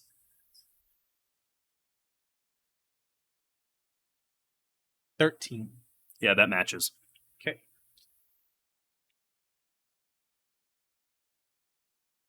Or 7. Another direct hit on the front armor paneling. That you basically just repeated the same shot that you took on its buddy. Mm-hmm. Fortunate. It's unfortunate for you, yeah. I mean,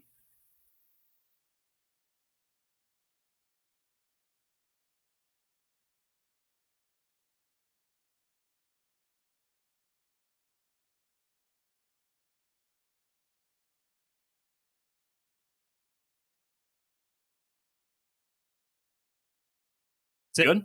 That's all, That's I all you got. All right, Nathaniel. All Let's see what Cadet Fowler's got. I'm gonna try and unload on this scimitar again and see if I can't get him before I follow orders for once. All right. Medium laser.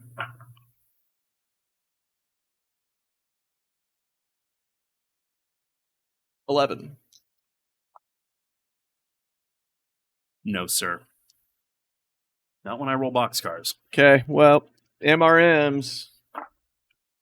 Okay. Something tells me you're going to hit again. Okay, let me see first because it wasn't that good. 7. Okay. You don't hit this time. Yeah. Here's an edge. Okay. I can't break the streak now. Marginally better. 9. Yes. 1 missile to the 6. Still alive. All the armor is gone on the right side of that tank. You're looking at its innards. Did you You did! And that's 3 more to the 6. So Yeah. Nice. All the rockets just hit, and as soon as they explode, it's followed by another bigger explosion.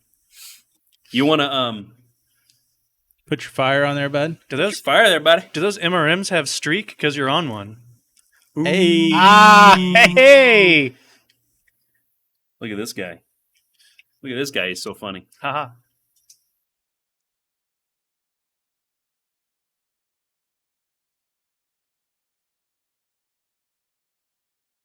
all right, that's it for me. Okay, I've got some bad news for you guys. Fun. You have a couple of contacts come up on your radar. They are moving across your radar screen fast. Clearly aerospace. And there are Jesus. 4 of them. And you see that they are headed in the same location as that nav point that you transmitted to the rest of the lands that was transmitted to you from Copeland. All right. And even worse, there's a couple more unknown mechs that show up, and they are also not where the other ones are coming in. You've got these guys. And if you could put them just right here where that canyon just outcrops right there. Yeah, perfect. Perfect. Well, the bad news is we got more bogeys. The good news is we're not going that way anymore. Maybe. All right. This is getting interesting for you guys. Very. Do they also read as light signatures? No, they do not. One of them reads as a medium, and the other one reads as a heavy. Oh. Get the Ah. fuck out. Okay.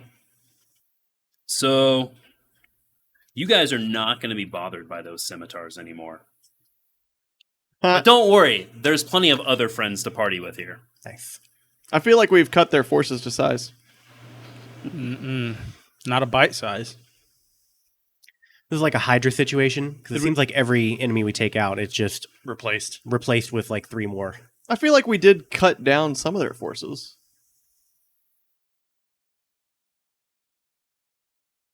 Okay. Can you take Copeland and move him straight towards the Panther for... Bring him up 10 inches. Straight ahead. What is that? How far away from the Panther is he? He said exactly the same thing as I expected. It's just a panther. You moved through wood, so you're 9 inches up and 9 inches to Excellent. Thank you. Can't die on us now. got the Rona. I got a test. It's not the Rona, according to the doctor I saw. Was this a street doctor? Like you met him in an alley? I did meet him in an alley, but I'm not sure how it's relevant at Where all. did he swab? So, fun I'm fact, supposed to say that on camera. I had a conversation with my work 2 days ago. They're like, you really need to get the shot. I'm like, I can't. I went to my doctor to get the shot. And he was like, no, you've had like 3 bad reactions to the flu shot. He's like, I'm not giving it to you.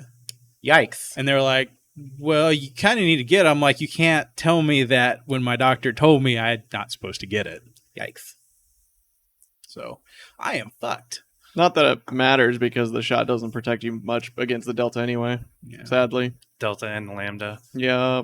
Gentlemen, Is there a land? Copeland scored Mhm. a good hit to the left leg of that panther. With that hag? My leg. It was with that hag. Yeah. All right. How dare you call her that? Easy. No, it She's is just a panther. Panther. She's not a cougar. so Comms it's go fine. live. All right, Sword Lance, make towards that drop ship. We need to make this fast. He's got friends coming to play with him. All right. Sword Actual, be aware that we have multiple additional contacts coming in from the southwest.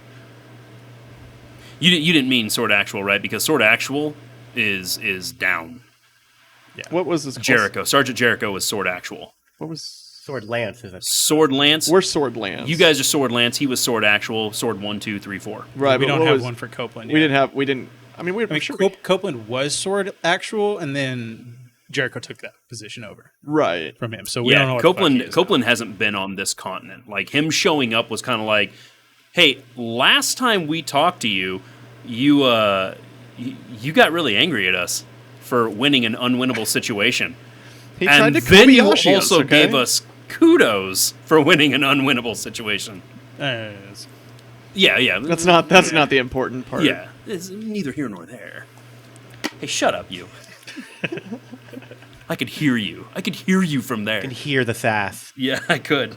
He could also count the feel the sass that shade. was like slowly, lightly, like prancing towards it as you Yeah. rammed it with your cockpit. Yeah, there we go. All right. Screaming. We've bonsai. got Banana King, Charlie. Is that while his That medium was wolfhound? just spinning around in circles? bring that wolfhound 11 inches out, He's a Speedy and if he boy. passes through woods, do account for that for me, please. Like just the one. Be just All right, right so then behind 10 that inches. I think, right? Perfect. There we go. Phoenix Hawk. They do look very similar. I'm pretty sure this wolfhound's going to do better than the one I saw in the cartoon. We don't talk about the cartoon. James, can we scrub the It's gonna be a last 14. 5 seconds or I so? got a 13. No. So All right, I tried. Take 3 damage on your 7. Oh my! The light Gauss slug. that hurt. I bet it did. And let's go ahead and bring out that locust. Can you move him the entire length of the board this way? I'm just kidding.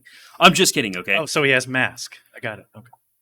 20 inches out diagonally as well. Oh, And try to bring him over to the Shadowhawk. Oh, me. Sorry. Which Not your locust. You mean the Shadowcat? The other locust. The other locust. Yeah, the Shadowcat. Man, one of my favorite Omnimechs, and I messed that up. I believe that. 20 inches to where? I was 20 not inches paying attention. towards the Shadowcat. Got it. Okay. yeah, because there's no Shadowhawk on the board here. But Oh, wait, Inner Sphere. Inner Sphere names. The Shadowcat. You can actually run into him if you like. You've got enough movement there. He's having Nah, let's flashbacks. go ahead and bring him 5 inches away from him. no, that was Lieutenant Vasquez, if you remember.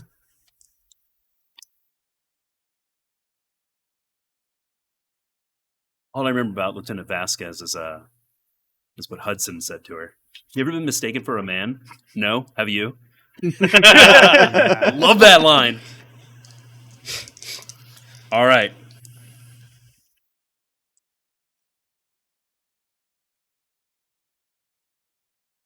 Or Bill Paxton. I'm doing some stuff. There's a little bit of a light show going on over there.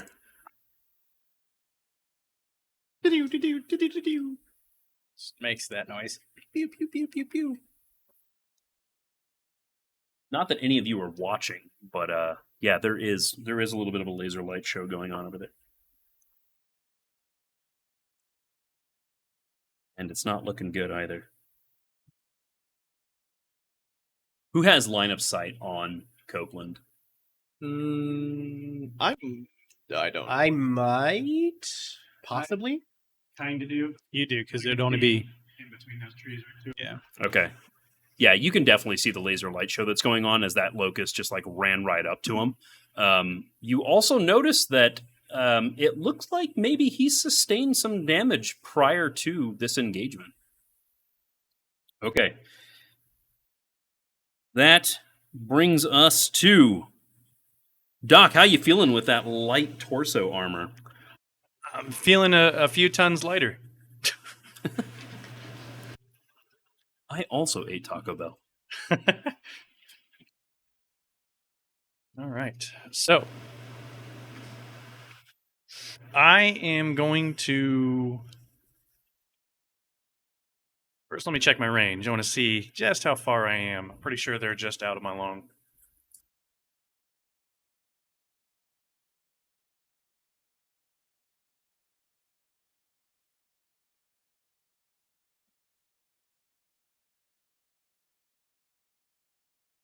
I'm gonna go ahead and just fire my large pulse laser Okay. at the was that Wolfhound? Is that what we established that was? Yes. At the Wolfhound. Okay. I'm gonna keep moving to cover. Keep steering myself into a better position here. Okay. So just large pulse laser. And what was his evasion? A 4? No, 3. 3. Okay. He's not that fast as a wolfhound. All right, so we're matched.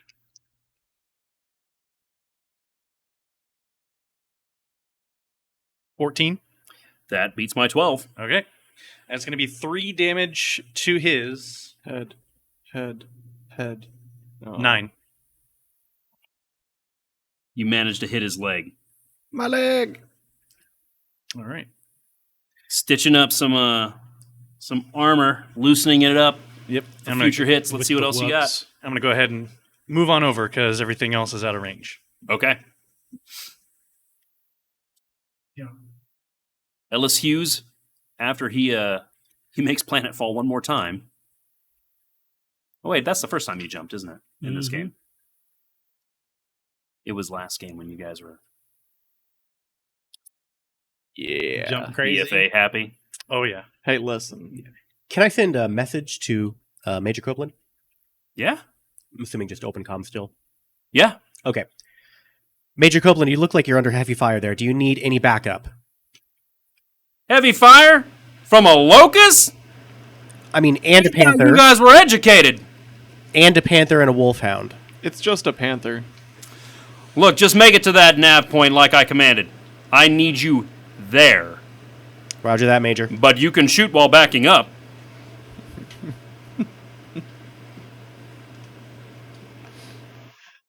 Forgets that he's this locust going.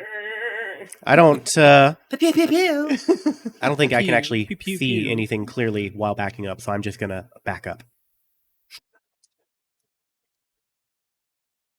I mean, it's kind of funny. Yeah, you could totally just run right up there and still run all the way back. I'm quick. What do we got over there? I'm going to tell you exactly what you got over there. Oh, God. Oh yeah, I forgot about them. I think is not this the one first time closest you've to me done that. is the heavy. If you spin, does it look like an H? Is there an H on the bottom of that? Yes. Put that there. Oh, no. Oh, that is a Warhammer sword He's lance. got pipes, boys. And the other one? He's shiny. Looks like we have not so friendly Centurion and a Warhammer sword lance. Watch yourself. I think I can see that too. I'm gonna relay this as well. The Warhammer's in different colors, guys.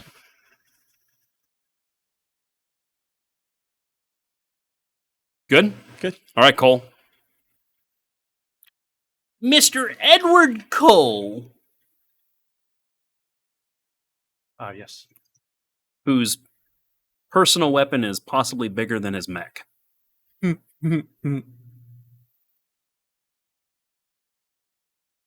He can't close the canopy all the way, so he just has it hanging out on a mount, so he can fire that as like if they're really. The hatch is like just open. It's like it's got like bungee cord. What's the evasion on the panther?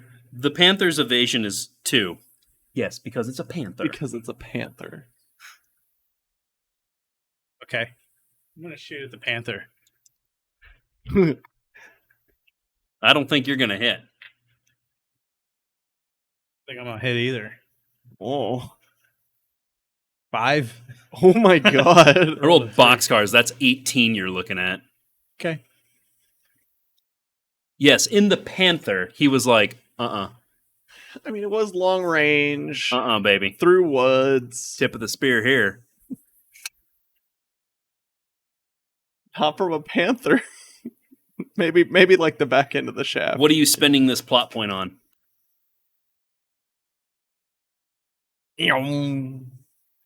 Double time it. Spin a plot point, double move, Okay. get into that tree. Yeah, man.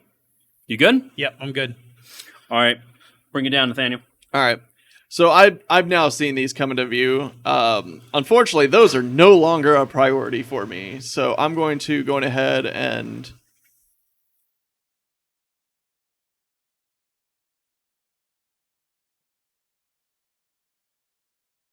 I'll go ahead and move. Okay.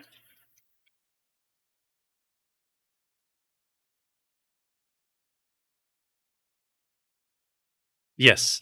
Anger the heavy mech. Shoots bear. I'm gonna shoot at the There. warhammer. You gonna shoot at the I'm Warhammer? gonna shoot at the warhammer.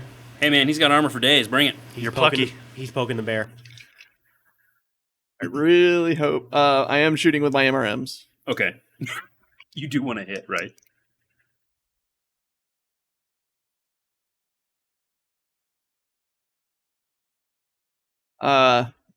His evade is 2. I think you knew that already. Oh, so 8. 8? No. Yeah, I didn't think so. And then I'm going to go ahead and spend a plot point to move up the hill. Okay.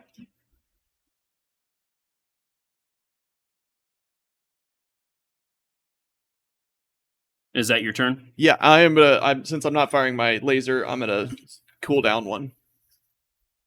Yeah, because you were retaining that heat, weren't you? Yeah. Yeah, I figured. Okay, Yeah. cool. I had a shorter move. I don't now. All right. I made sure my switch was on. The laser light show over there. Well, not so much the laser light show. The laser ballistics light show is going on down there.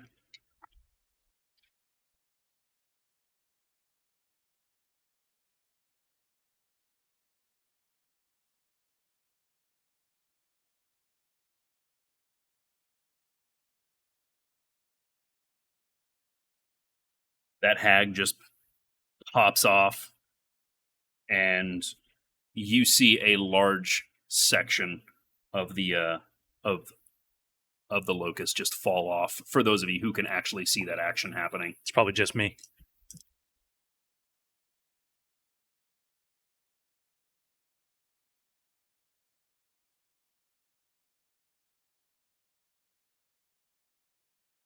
Who will win? 3 bugs or 1 large cat?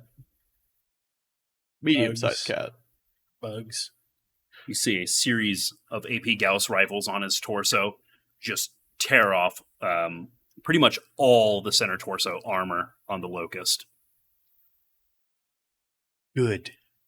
Keep it moving, boys. Yes, good. Yes. All right. Next, that Warhammer. Oh, boy. Hey, Phil, if you would not mind, can you move that Warhammer?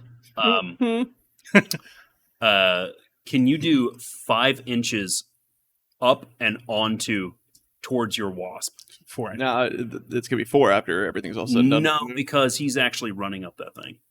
Good to know. He is like, he's after you. You can see determination in this 75-ton I'm machine just saying, of death. if I would have gotten a head hit and hit all my missiles, he would have died. Perhaps. I had to go. I had to try. Okay. This is coming at you. That is, hang on real quick. Retain that. What is that? Is that about 10 inches between you and him? Exactly 10. Yeah. What do you know? So, Look at Mr. I can measure without a ruler over here. I'm sorry, I say that because how's a it's terrible. 16 feel? Oh, that hits.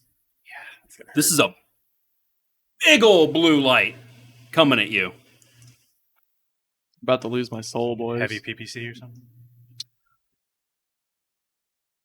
Okay, I believe. so I'm going to spend a plot point to twist this a bit. Okay. Okay. No, this doesn't go to you. No, I'm very well this goes aware. out of the game. Okay, I'm okay, very well okay. aware. Yeah, you're probably way more aware than I am.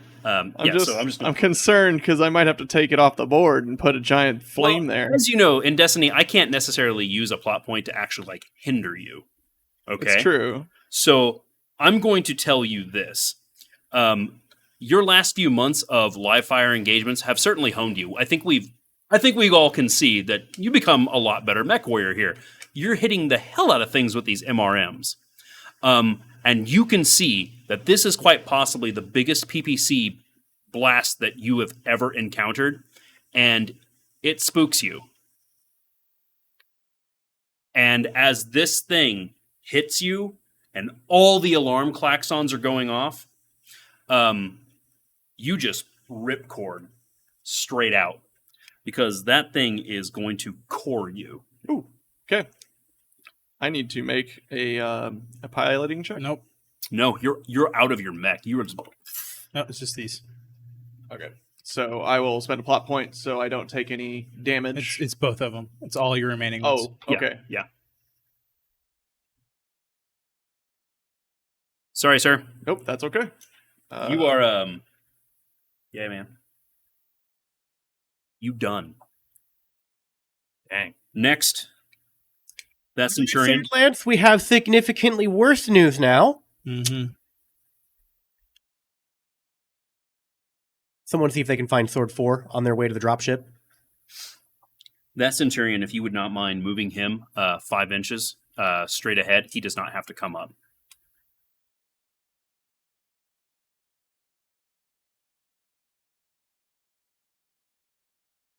This one's going to come at you. And your evade is 5. Yep. Okay, so...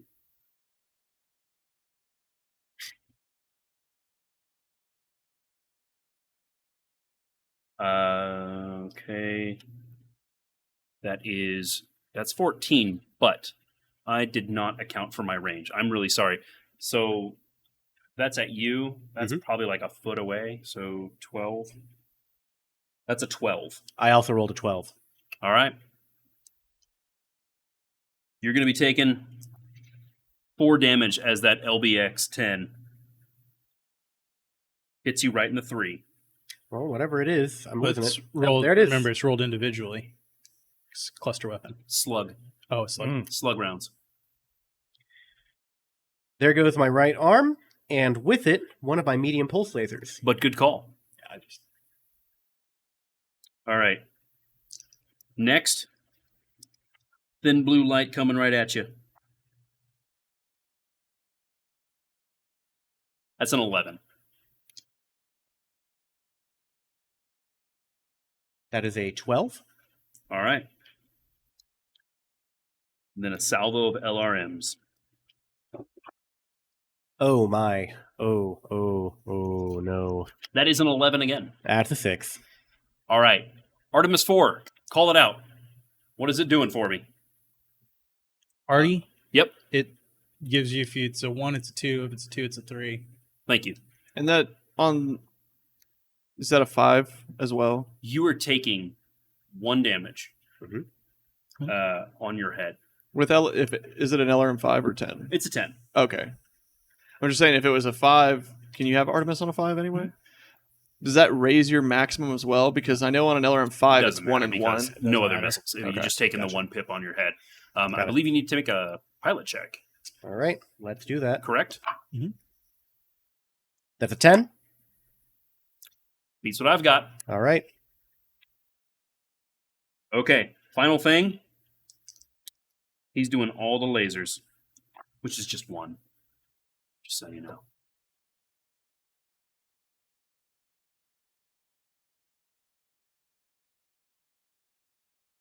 It's going to be a 9. It was a really good roll, but you're at long range. 8. I'm sorry. That's 2 damage. On your 6. There we go.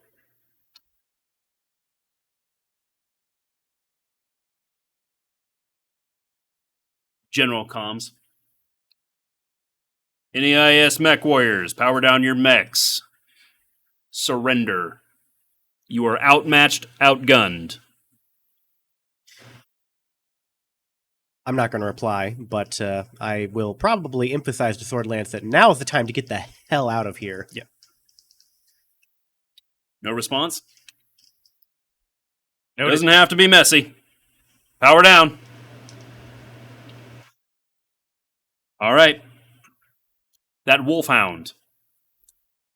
Bring him up to the Phoenix Hawk. Towards the Phoenix. So the Wolfhound over there. He's hiding. I'm hiding in that tree. Hiding in the trees. Bring him up 5 inches.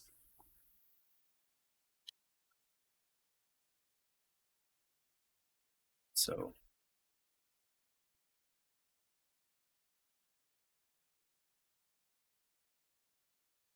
14. you were at a 3, right? Your evade was 3? Yeah.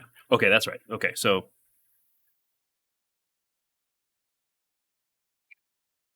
that's gonna be a 15. Ooh, okay. Is it hit? Yeah, that hits. I had a 14. Oh, sorry. Yeah, you Yeah. said that. That's 3 on your 8. On my 8, Mhm. 1 goes in. All right.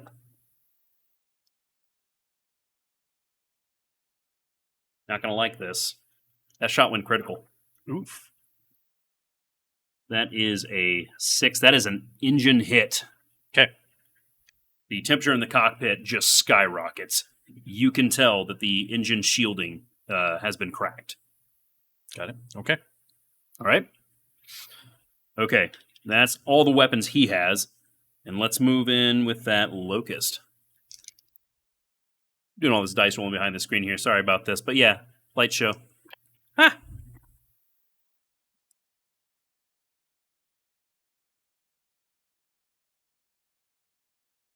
We chose poorly. No, this was chosen for us. Yeah. I didn't even get a choice. Coming.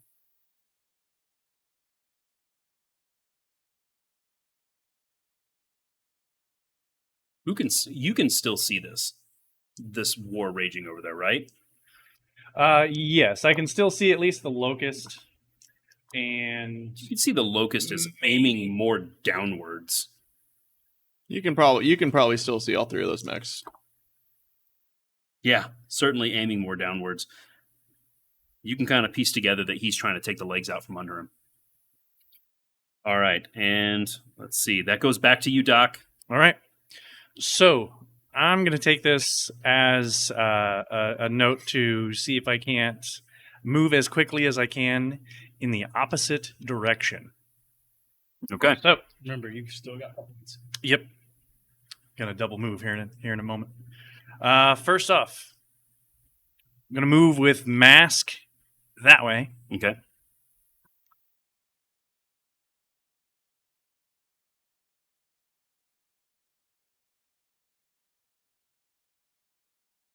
Gonna put me right there.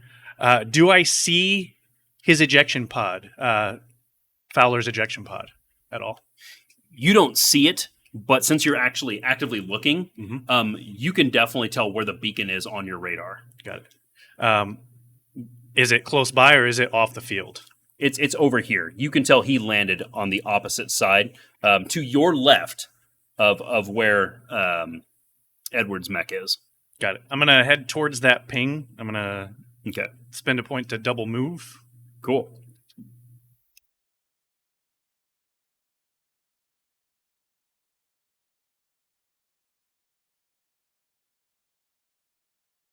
And you see the chute and the pod on the ground nearby. Nearby. Okay. Are they So close enough? Just a little bit more. Like you Little could bit. move a few more inches, and that's effectively where he's at. Got it. I don't have like another indicator of like where I can put him. I don't think. Here, 3 inches towards this corner of the table, and there's the pod. Got it. Okay, Cool. Cool. Thank you. And that's the end of my turn. that's the end of your turn. Okay, so Ellis, how you looking? I'm a little shook up, but I'm all right. Got a heck of a headache. Let's see. I'm also going to use mask.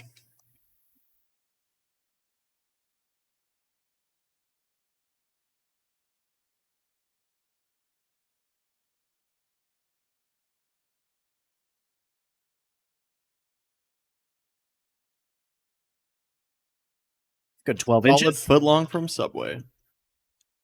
Let's pop an ER medium laser shot at the guy. No, the one that blew my arm off. His evade is 2. Mine is 6 with mask. Woo!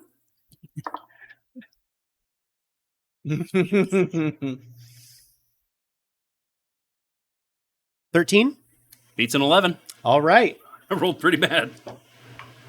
2 damage on your 11. That was almost.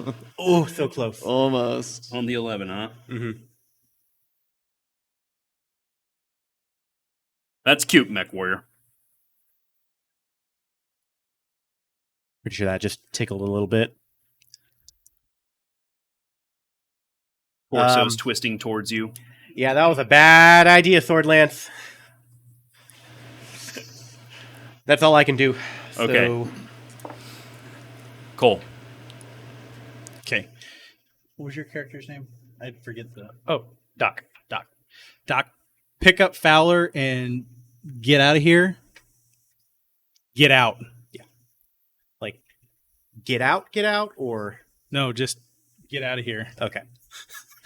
That's playing out One over the step comms. ahead of you. So what do you mean? Like, get out, or get out? Medium range. He's getting a little PPC right back. Okay. Got PPC for days. He's evade is a 2. So Yes. 2.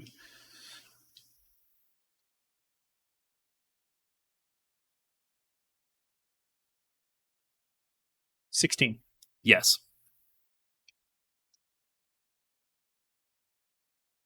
It's 4 to a 7. Could have had a 12. You got a 7, but you could have had a 12. Could have had a 12.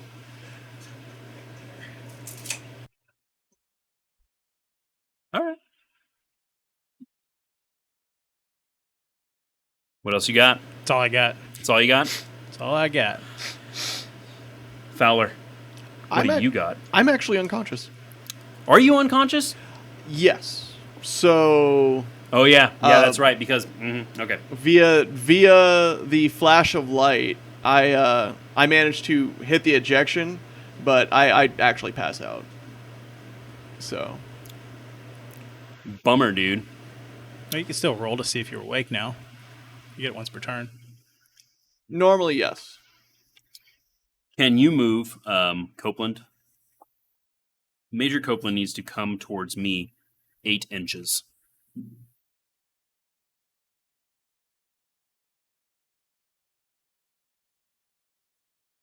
Ding. I still want him facing, though, like in between those two mechs, the Locust and the Panther. Yes. Medic. Need to start doing it in the other. I'm I am covering my mouth. now I'm gonna have to cut off this leg. It's just it's too late to save. No, I'm fine. Nope. That's I'm not dead yet. the funny part is we went to Could I'm you, feeling better. Could you tip that Locust over and throw one of these over there for me, please? yeah, you can't use the big fire on a locust. Yeah, I was gonna say. That's why I was like, we got anything smaller. All right, he cannot split fire. He had to take that one down. There we go. All right. This Warhammer right here, he is going to push full forward. Woo! 8 inches. Yep. Towards that fleeing stinger. That puts that hill in between us, obviously. Mhm. Okay, so what are we looking like here as far as range? That looks like Oh my god, he has arms. He can reach now. He's very prideful. it looks like 17. Okay.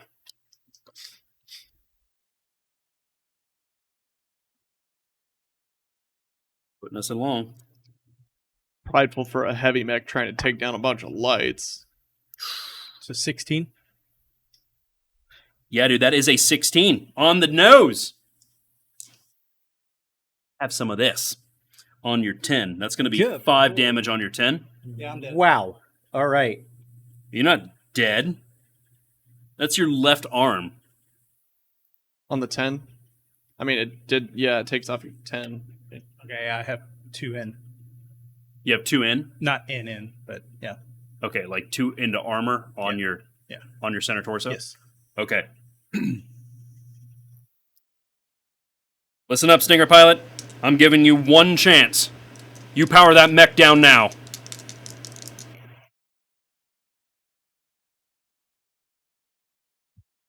Oh. 15.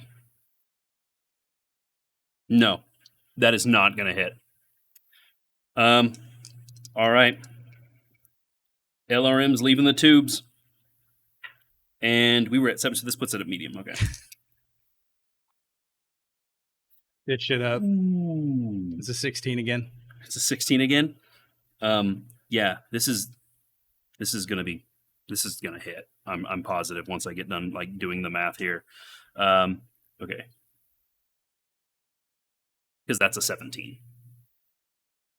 So you will take 2 damage on your 7. And then 2 more. So this is coming to now. For the additional 2, is it 2 different locations? No, if you roll 2, it's 1 location for 2. Okay, that's going to be on your 8 for 2. There you go.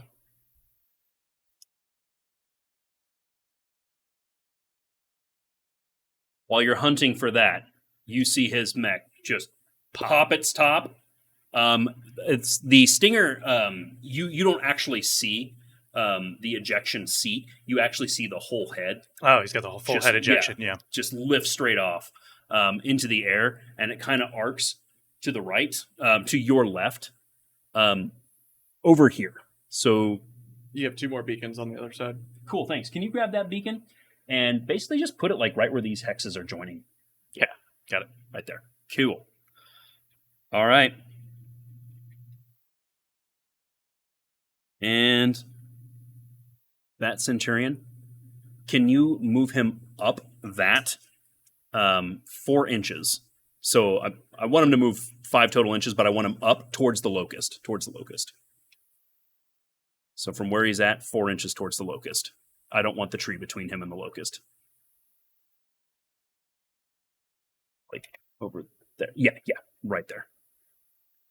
I don't want that tree between him and the locust. I don't want that locust to have any advantages. He wants to stop this lance. All right. Maybe he's got like a 15 for gunnery. It's not as good as the Warhammer pilot. It's a good roll. I mean, it's a good shot right here. Your evade. You used mask to get there. Did you Yeah. use mask to get Mhm. there? So your evade is 6. 6. Good lord. Me 12. 8. Right on, man. Why don't you go ahead and take this slug on your 11? That's 4. Yeah, that's it. I'm out. Blew off my arm and had enough carryover damage to go directly internal on the torso, to the 1 point of torso I had internal. So, Right on, man. and you had 1 point left over after that. Do you have So, any plot points? I have 3 of them. I'll take them.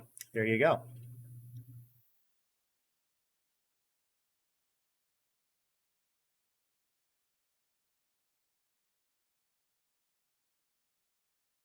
Last thing you hear, or the next thing you hear on the open frequency is, go ahead and get the pickup transports. I want those drop pods. 2 mechs remaining.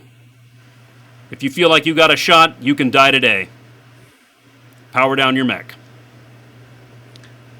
Not powering down. Okay.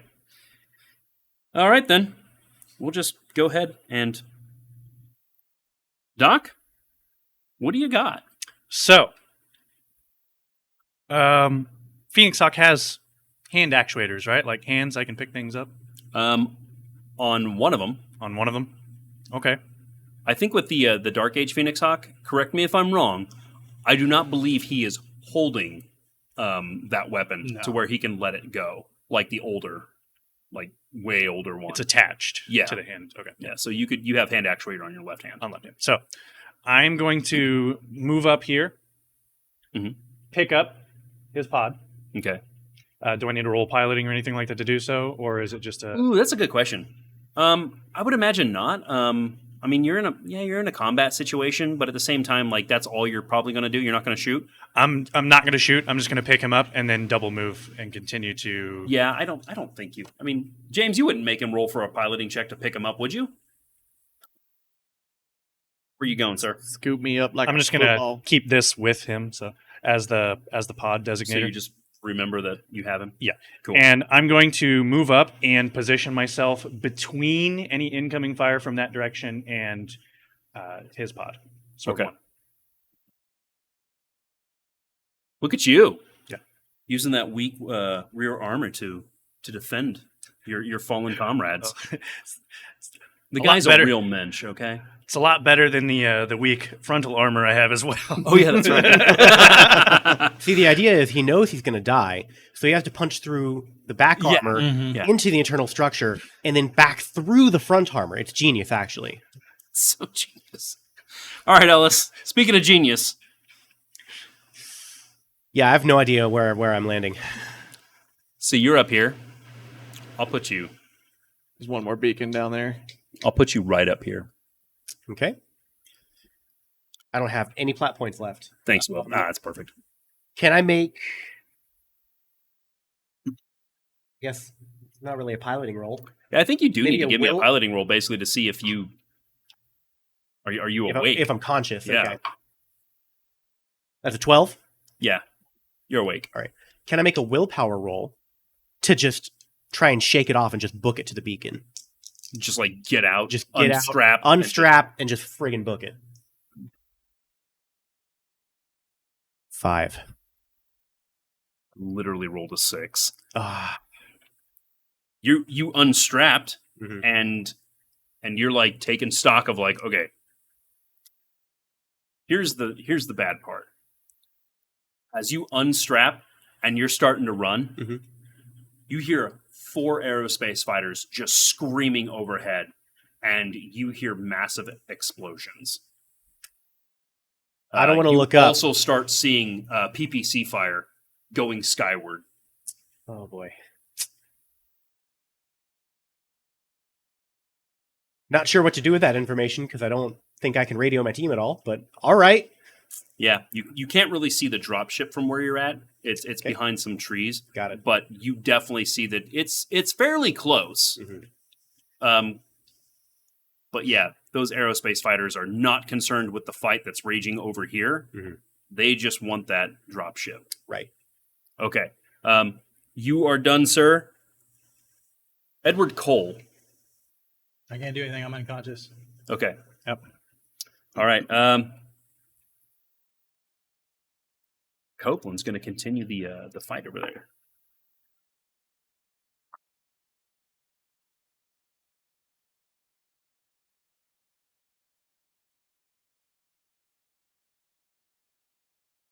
There we go.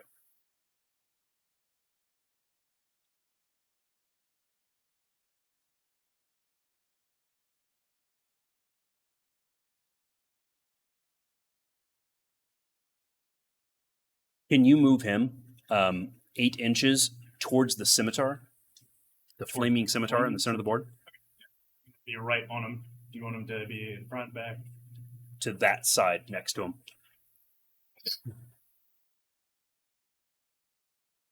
There we go. I mean, you don't really see anything, and unless you're paying attention to your radar, that's basically what's going on behind you that you probably aren't looking at.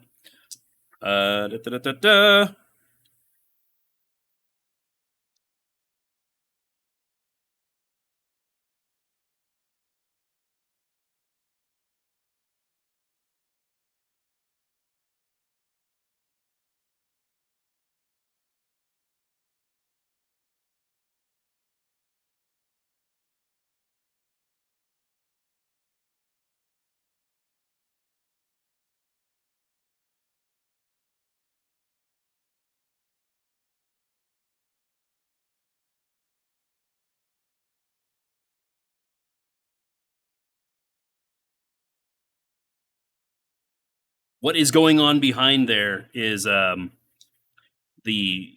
panther and the wolfhound are engaging the shadow cat, and he is just trying to hoof it towards you guys.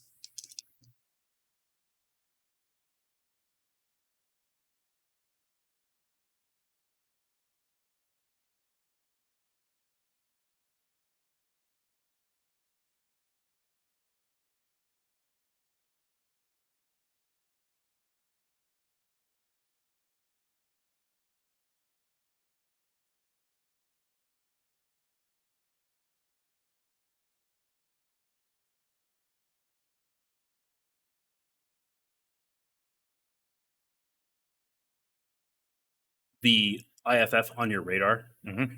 you see the friendly shadow cat that's Copeland. Yep. You see it wink out, and then it comes right back on as a new contact. Perhaps something in his sensors were hit, Got it. or its communications, something like that. Okay, that is it for them. I would like that Warhammer on top of this hill right there. Can you help me with that? I'm sure please? you would like him there. Yeah. I would. Yeah, just right there is fine. And that's what, like probably like 14 inches or so. You got that? And was that 13. 13? Okay. Puts us at medium range. Here we go.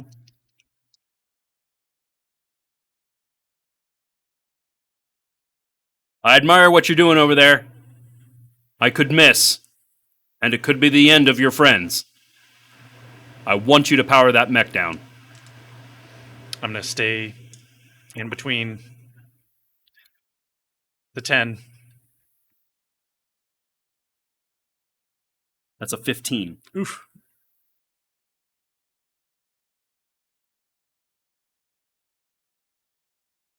On your 7. Oof. For 5 damage. Okay, that cores me. Cool. Which way does he fall?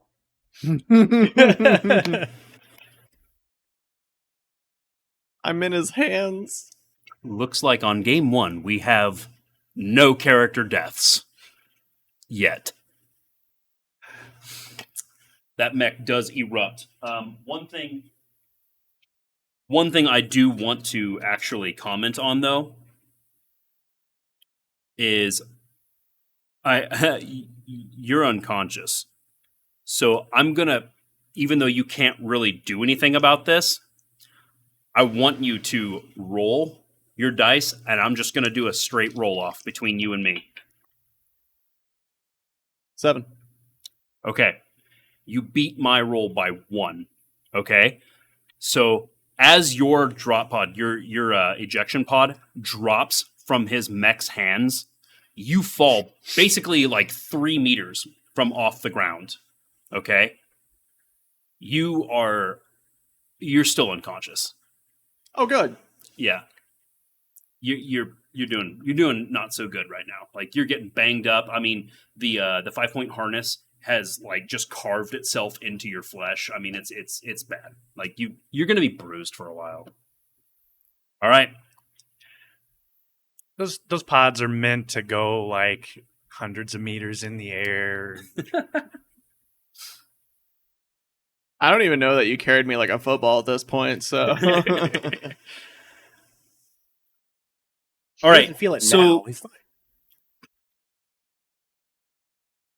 Doc Holliday, as you are riding your ejection chair into the air, you can actually see the battle that's waging between the dropship and the aerospace fighters. And you see that dropship, it is bugging out of here. It's a laser or PPC and Gauss rifle light show going off in all directions. You can see that there's smoke trailing from one of the aerospace fighters. It was obviously a direct hit, and it's going down, but the other 3 are still coming at it hard, and that dropship just full engine blasts away. Damn. All right. The good news is you guys didn't die. We still have 4 players for next time so far. Well, I mean, depending on what that Warhammer does in the next 30 seconds, that could change. But that guy, I wouldn't worry about that guy. He's not as lousy as you would expect. Some time passes. You guys have received just barely any medical treatment, but you have received some bandages. You are awake. You are conscious. You do not have any broken limbs. All right? Are we together? You are together. In fact, you are next to each other. All 5 of you. Major Copeland's mech was downed, and he was captured as well. The 4 of you and Major Copeland have been lined up. On your knees and your hands behind your heads, the Wolf Dragoon soldiers who have captured you hold their rifles on you.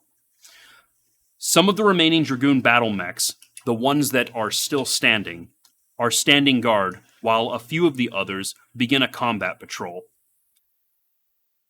The Warhammer stomps its way up to you, and tens of meters away from you, the pilot puts his mech in a low-power mode and pops the hatch and begins to descend as another hover transport arrives nearby. In this hover transport, you see 2 Dragoon soldiers with rifles pull an obviously injured Will Jericho from the back of this transport and lines him up with the rest of you. He's got an arm and a sling when they put him down next to Major Copeland. So the 4 of you are lined up. It's basically like you're on your knees, your hands like fingers intertwined behind you. There's like half a dozen Dragoon soldiers around you. 4 of them have rifles on you. Excuse me. And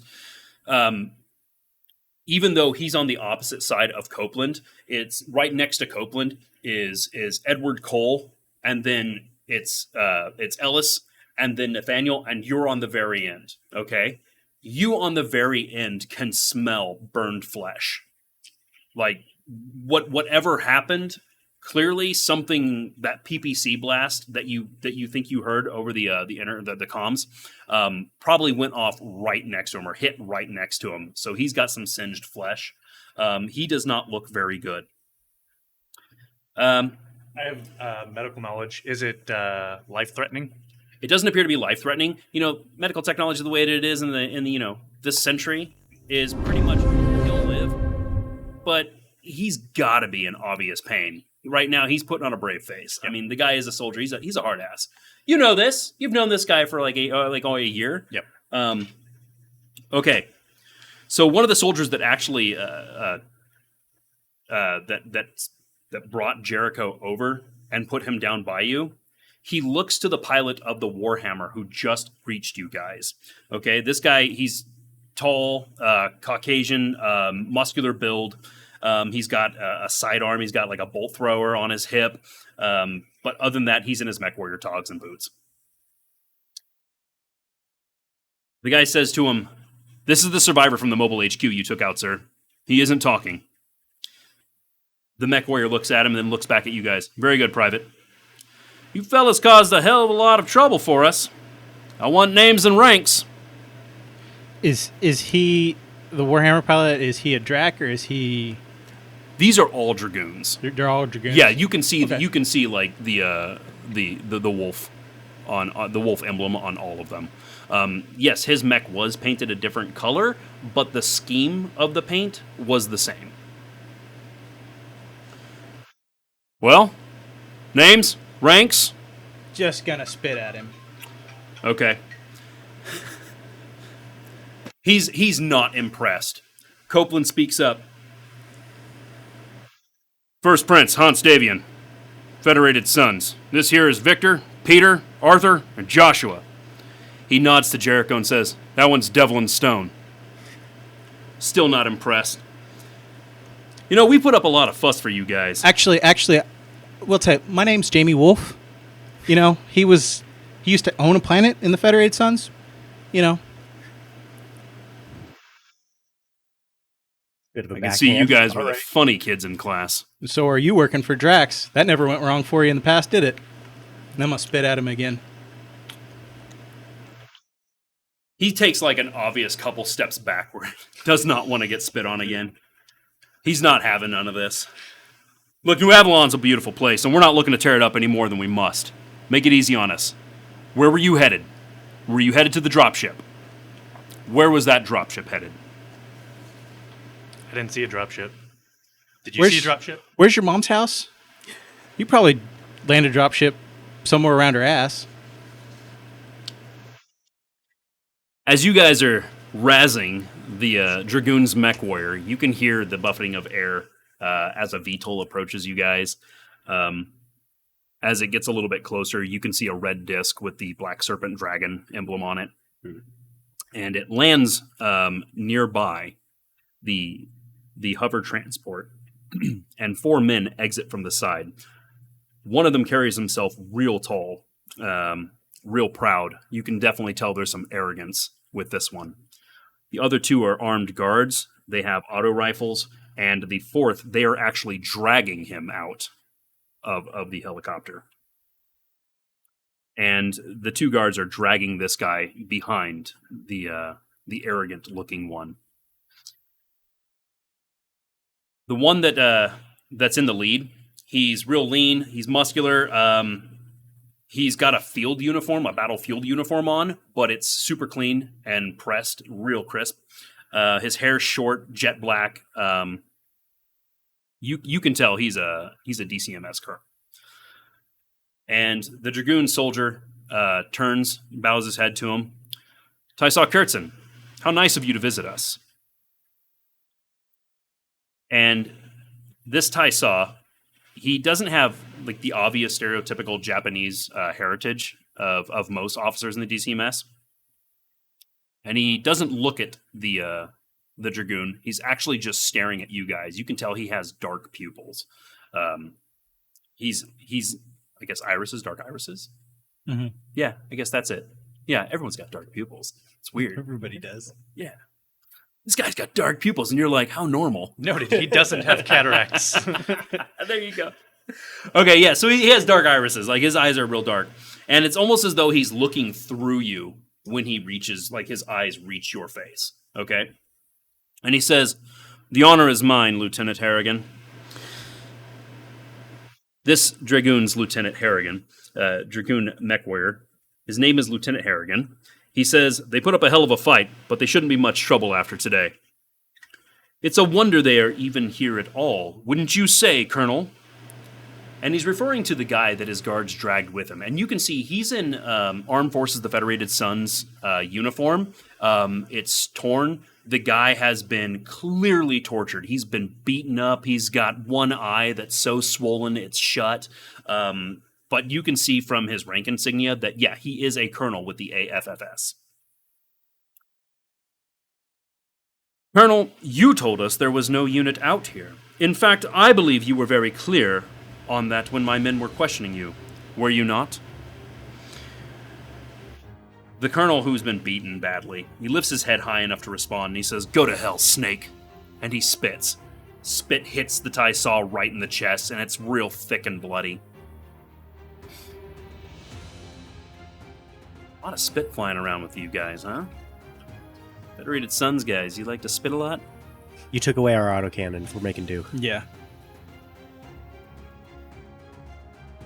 As he grabs a cloth from his pocket and he starts wiping the bloody spit from his chest, he says, indeed. Well, since this one is useless and filled with poor information, I believe we are through with him. And with one motion, he draws the katana from its scabbard that was on his hip, and he slices the colonel's throat open.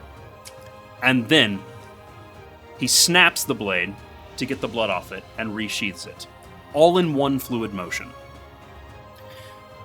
The 2 guards just drop the colonel as he just bleeds out. You hear one of the Dragoon soldiers with the auto rifle behind you, and he just whispers, Unity. He's in shock that even just happened. Kurtzen stalks closer to Major Copeland and says, you're clearly the ranking officer here. I am Tysaw Wellington Kurtzen of the Draconis Combine. A prize indeed, this capital of yours. I thank you for the warm reception you have given us. Now, where were you off to? Where were you leading these men? Copeland's just staring daggers at this guy. He says, oh, you didn't hear his response. Off to your mother's house. She's been missing me. Hey, Copeland. is Thai sauce is that a form of ramen? I Yeah, don't. a little spicy ramen, I think, right? Gives you that upset stomach, you know? Yeah. I think they call it bubble gut. Do It's they, followed by the hot snakes, like Did- this guy. is that made with like real cow shit, or is that just at his mom's house? You got me. Yeah. Everything about this guy just screams shit, though. And then I'm gonna turn to the dragoon guy and look at him and be like, "Yeah, some real honorable people you find yourself working for. They obviously conform to the Ares Convention. You can see Super honorable." that the Dragoon is not impressed by any of this. You spit on him, but then this guy shows up and just straight up cuts this guy's neck open. Yeah, he's not impressed by any of this. And his words, they don't, your words to him don't even seem like, they don't draw a reaction.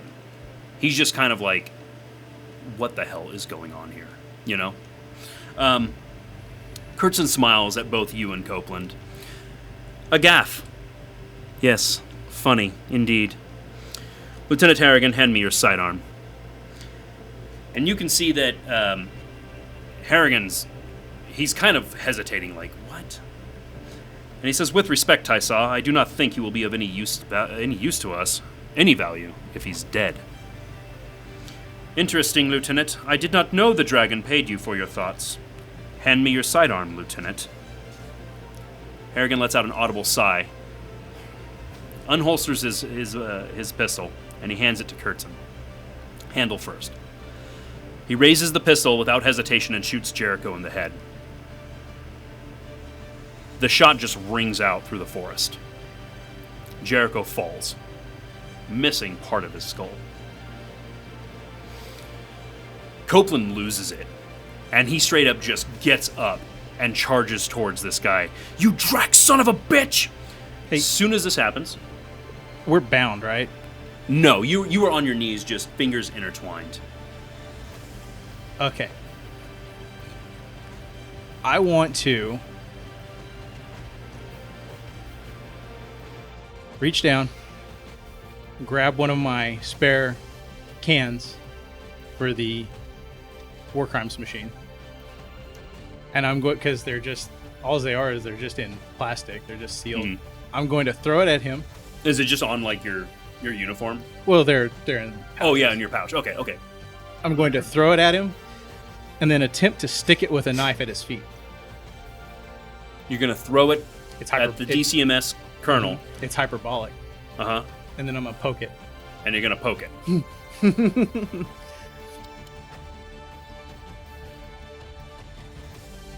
Let's do this. What do you want me to roll?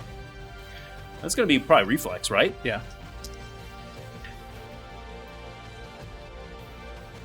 Mm, 17. no. No. Okay. Yahtzee. So did I. Did you really? Mhm. Oh, you're rolling 2. That's right. Then you have your modifier. Okay. Yeah, I was rolling 3. Okay. As you start to move, and Copeland gets up, 2 things happen. The Dragoon soldier behind you uses the butt of his rifle and just hits you on the neck. Okay. So what else happens? Copeland, as he gets up, one of the Tysaw's guards, he straight up puts his boot in Copeland's sternum. Copeland just like heaves over, coughing, trying to catch his breath. Okay. You good? Sure. I mean, I can't really do anything else. Maybe.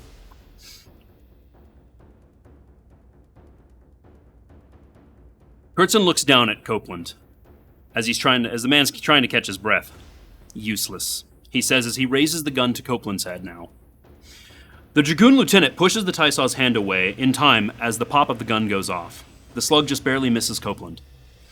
Harrigan puts his body between Kurtzen and Copeland as the 2 DCMS soldier and Dragoon, as the 2 DCMS soldiers raise their auto rifles to the Dragoon mech warrior. Again, with respect, Tysaw Kurtzen.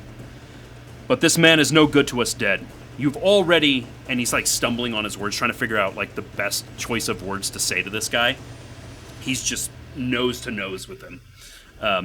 Incapacitated one of my prisoners. I cannot let you incapacitate another. And he holds himself tall. He's being real defiant right now. Tysaw Kurtzen stares into Harrigan's eyes as the tension of this moment builds. These men are not your prisoners, Lieutenant Harrigan. They are prisoners of the Draconis Combine, and as such, they will be treated as I see fit, as I am the DCMS officer in charge here. Almost immediately, as he ends his sentence, Harrigan's defiance ramps up. On the contrary, Tysaw Kurtzen, this region of Rostock is part of the Dragoons' operational theater as ordered by the DCMS Field Command, and they are the primary targets of this operation. Though we are under your employ, sir, our contract states that the prisoners detained by Dragoon personnel inside of Dragoon operations areas are first and foremost prisoners of the Wolf's Dragoons until such time has been given to Dragoon command staff to assess if said prisoners hold operations critical intel. And Dragoon resources have been given enough time to extract said critical intel if found to exist. As such, these are my prisoners. And as we are simply having a respectful discussion regarding the business between DCMS and the Wolf's Dragoons, I'll ask that your men please lower their weapons from me, unless they require a history lesson regarding the last time the Draconis Combine pointed weapons at members of the Wolf's Dragoons. And I'll just roll back over and be like, you'd have thought that you would have remembered that before you took the contract.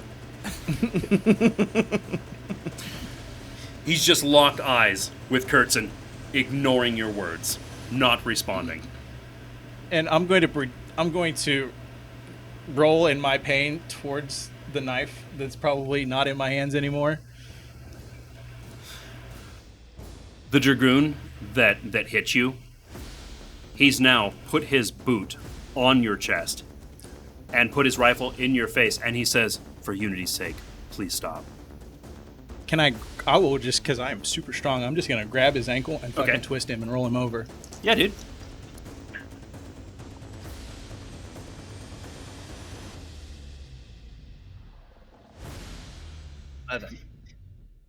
Yeah. You've flipped him on his back.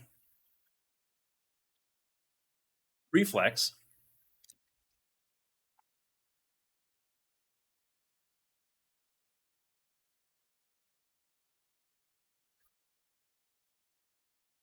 Not against the 15.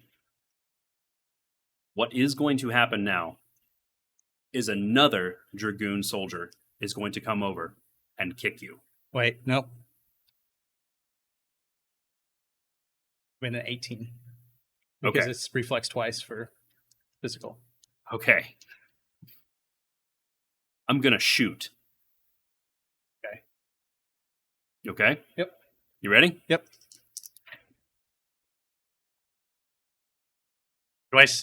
Can I see that he's getting ready to fire? Yeah. I'm gonna knock. 15. Pay attention now. He's not shooting at him. Like, he's shooting at the ground next to him. At the ground next to him. Okay. Yeah. 15. Yeah. He's just laid 3 rounds next to you on the ground. I want to Kurtzen is not blinking, by the way. Like, none of this is phasing this guy. note that I have been completely like catatonic this whole time. I may have gained consciousness, but I've just been like, I'm 1,000-yard stare, 100%. Yeah. I'm not confident in my ability to open a can of whoop ass, so I'm just cowering in fear, hoping they don't shoot me in the face. What about a can of war crime? That don't gun- have- Oh, yeah, you tried. Yeah, we're You fresh tried. out of those. We tried. We tried. Okay. These rounds have gone off. I'm not stopping you yet. You want to keep going. Yeah, I'm going to punch this dude, the guy that's on the ground. So you're just going to, like, start tussling him on the ground? I'm just going to punch him right in the face. Okay. I mean, this guy is on the ground. He's been knocked on his butt, so I'm gonna give you a little advantage on this. I'm just gonna watch and wait if any of the 10. rifles look like they're about to like raise up towards any of us. 10. Yeah, you deck him. Like, you Are you like any reaction while you're watching? I'm watching. Basically, I'm like, I have my hands like this, but I'm kind of like spread a little bit just to like react.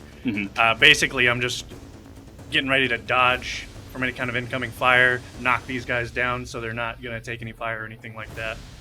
Okay. I'll just lean over that guy and be like, for unity's sake, stop fucking hitting me. And I'm going to hit him again. I'm complying. But let me resolve this real quick though, okay? You can feel the barrel of the assault rifle like pressed against your neck. Please don't be as stupid as your friend. Okay, now.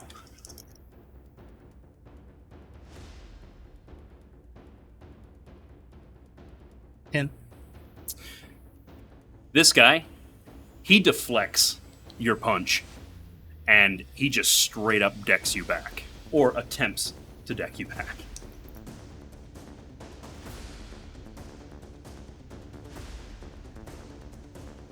$11? 15. Nah, he misses. We're having a brawl on the ground here. Yep. Did you take Brazilian Jiu-Jitsu as a skill? No, I'm just good. Let's keep hitting each other. Where's his gun at? His gun? Strapped to him? Oh, good. Well, I'm going to grab the strap on his gun and try to spin him into his friend that just shot. Okay. Will you want me to roll on that one? I mean, that's got to be a reflex, because you're not, like, trying to pry it from him. I mean, it's on him. You're just trying to snatch and 13. Yeah, you've grabbed that gun. Okay, well, I'm going to spin him into his friend.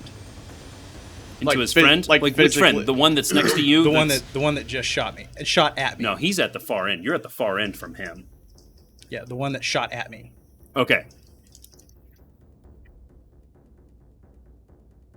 Now, wait. That guy is standing. The guy that you're grabbing the gun, he's on the ground with you. Like, you guys are having a tussle on the ground, was my understanding. Okay. Yeah, all right.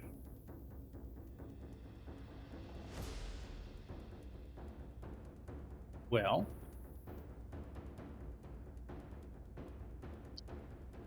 I guess I'll just grab the strap and then just stand up with him, aimed towards the dude, so that he would have to shoot his friend. Okay. Still allowing that. You rolled. Do you want to re-roll? Oh, no, it was a 6 and a 2. I have an 11. Would have been 11. Okay. So you were taking the action. You would have won that. Okay. I guess this is going to be a 2-hit, but because the gun is strapped to this guy, and you're trying to swing him around as well, I'm going to have to give you a painful extra die here. Okay. On top of an extra die here. So you're going to try and shoot him with this gun. Oh, no, I was just trying to get him between his friend in between me and the guy that was shooting. Trying to Oh, you're just trying to spin him around to see? Yeah. I thought you were trying to shoot this guy. No, I'm using him My as bad. a human shield. Okay. Yeah. Okay. You just want to spin him? Yeah. I'm just letting you spin him then. Yeah, so you're using, like, you're on your knees, like, propped up, and this guy's, like, right here, like, in his back. Like, the guy's not unconscious, by the way. He's going to be putting up a fight. That's fine.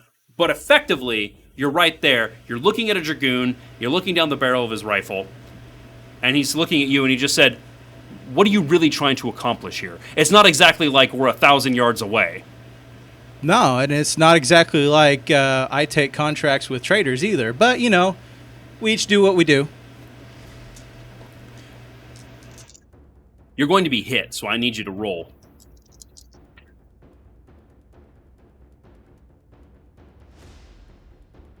Ten. Oof. 17. Okay. One of the DCMS guards comes over, and he smacks you right on the cheek with the butt of his rifle. Okay. 4. I'm just going to go ahead and say you're on the ground.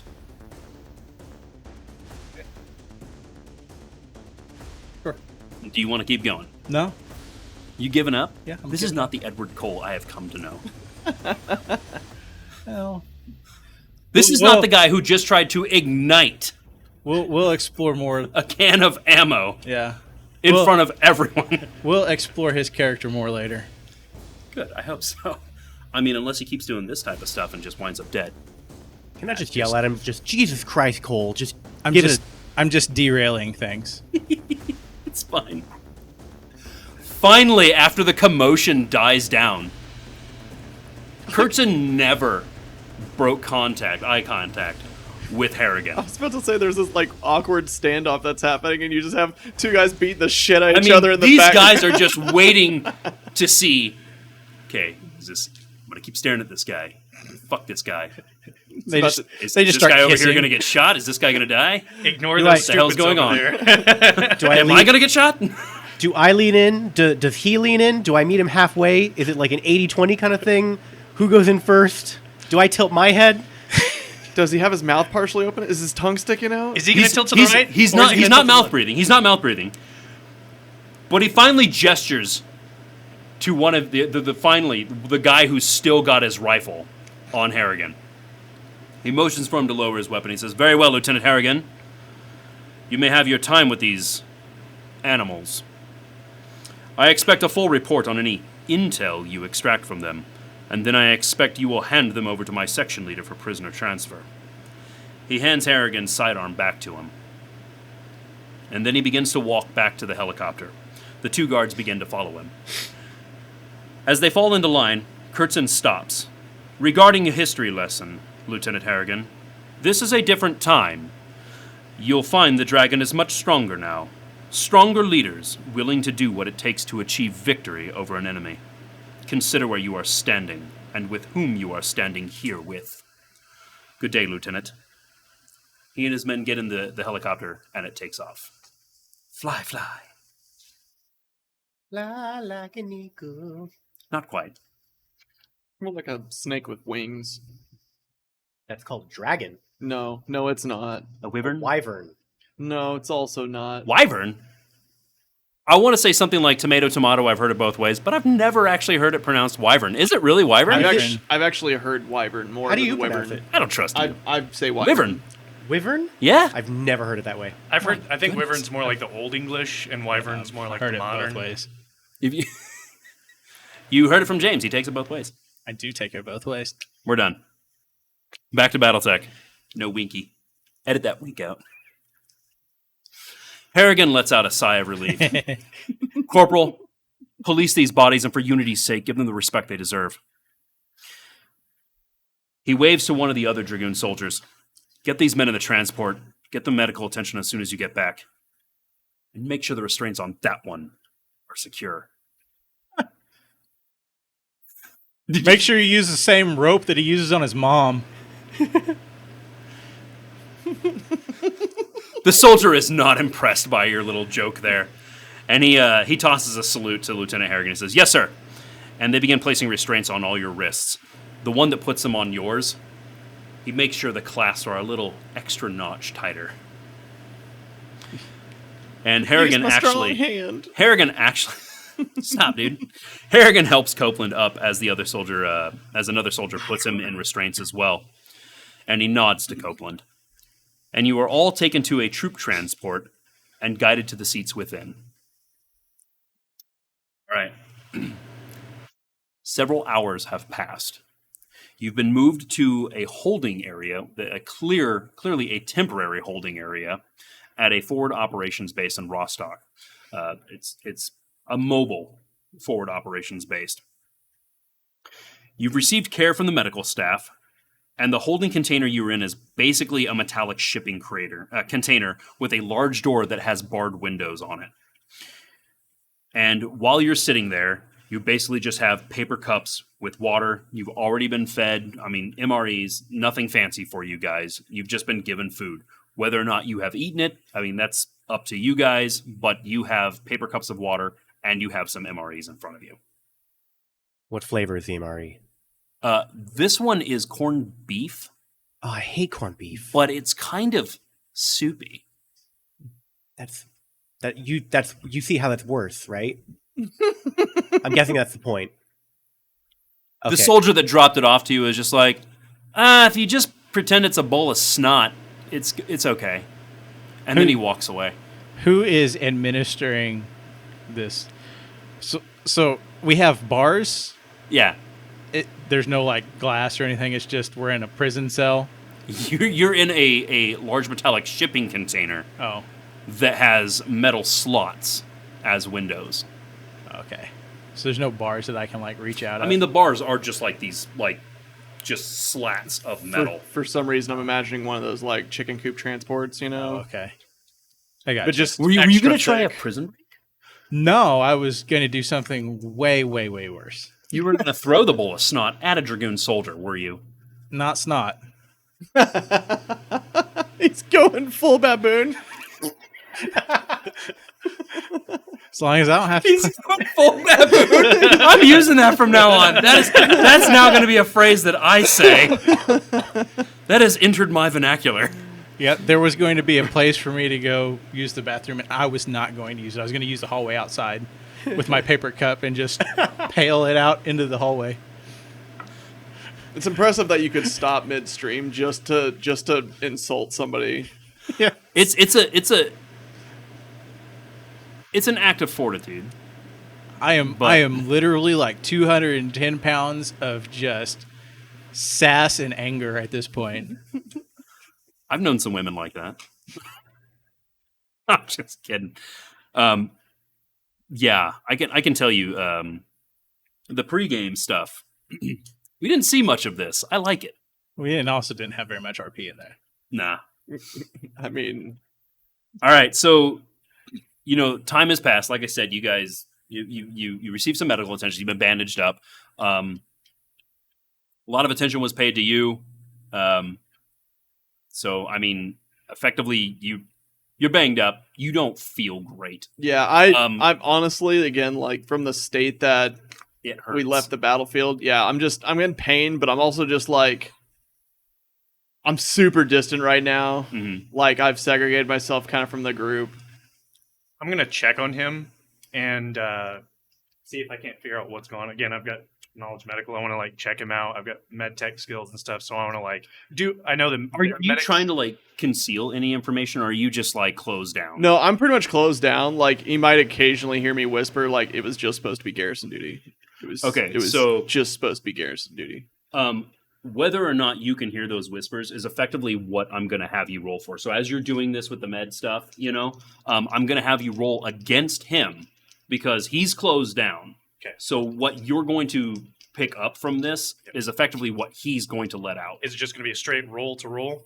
It's going to be your medical, because I mean, like even probably if you your- have some kind of medical training, you're still going to be able to be observant and see things that maybe someone who doesn't have that form of training, would Perhaps be like able to see. intelligence versus charisma. Yeah, let's Okay. do that. Well, I guess against your charisma, Yeah. it would be against your charisma because he has that skill. Okay, yeah. So it's going to be that skill against your charisma. Yeah. Well, 12. You win. okay. But I mean, that's a tie. So It'd go to the skill checker, right? I'm just saying, like, there's no margin of success. There's a zero margin of success Yeah. there. Like, you won a tie. So maybe perhaps don't give him as much information as if he would have just been like, dude, I see through you. No, you basically just hear me like muttering over and over again. Yeah. It was just supposed to be garrison duty. That's it. I'll just You're mindful of his background, right? I mean, like, you know, like, rich kid. yeah. Okay. Yeah, like we come from like not quite the same backstory, but very similar, like along similar lines. And I'm like, Mhm. dude, I get it. I'll just pat him on the shoulder and be like, we'll make it through. Yeah, it's And- not better. I'm going to check everybody else and just kind of just run through and make sure that the medics did a good job. Mm-hmm. Still that same skill check. 9. So as you go through, you can actually see that, like, they've been well tended to. Things look clean. There are no open wounds anywhere on anyone here. Everyone has clean bandages on them. It looks like they were given some respect. You can tell that maybe you've never been a prisoner of war before, but being that this is your first time, you're thinking to yourself, maybe they follow the Ares Convention, or perhaps that scene that played out, that lieutenant guy was not really impressed with the Draconis Combine people and their show that they put on for everyone. So now they're trying to compensate for that. Maybe they're being a little nicer to these people. Okay? Got it. Aside from the corned beef hash that that old Ellis got. Mine's chicken enchilada. Mine's fine. The heck, man? Friggin' hate corned beef hash. Anyone else? No, I'm just standing at whatever door we've got. I can theater of the mind. I can see Yeah. Edward Cole. Yep. Just pacing back and forth, waiting for somebody to insult. Reminds me of the tigers at the zoo when they're not just laying around, and you can just see them kind of like going in circles in the cage. Every once in a while, they'll glance at the people looking at them. Like, I wish a motherfucker would. What's Major Copeland doing? Sovereign citizen. Copeland, he's just standing. Eyeballing everyone. He sees you. Kind of nods at the gesture that you're showing everyone. But I mean, other than that, he's not happy. Like you can clearly tell he is not happy with the situation. In the brief, I'll tell you what. Give me a perception check on this. Try to read this guy.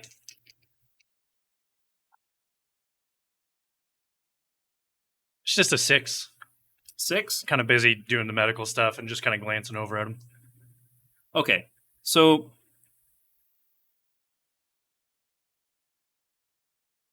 there are a few things you know about Major Copeland. He's a major. So he's not like the highest ranking officer, but he's a pretty high ranking officer. And the other little bits of information that you know about him were on that briefing of that last training exercise where you were put up against him and one of his lance mates. You notice that, or you know that he is a company commander of a special recon company in the Davian Light Guards. That's part of the Davian Brigade of Guards. This guy is a proud Federated Sun soldier. A deep patriot. He is standing on New Avalon that does not belong to the Federated Suns anymore. Yep. As a prisoner of war. So you can tell that he's as composed as someone in that situation can be. And then you reflect, where is that lance mate of his? Right. He's worried about his lance mates. He may or may not know what's going on with them, and he's worried about his now home. So, while all this is happening, you hear some heavy footsteps. Not battle mech heavy, but they are approaching you. Okay? And you can hear somebody talking. Voice sounds kind of familiar as it's getting closer with these heavy footfalls. And finally, you hear, right outside the door, open it up. The large door opens. And as that door opens, you want to do anything here? Oh, no. Okay. Because as soon as it opens, a Dragoon wearing Grey Death battle armor with the MG pointed at you walks in. He is walking in. So you're left with a choice. You want to try and stand there like a rock, or do you want to back up?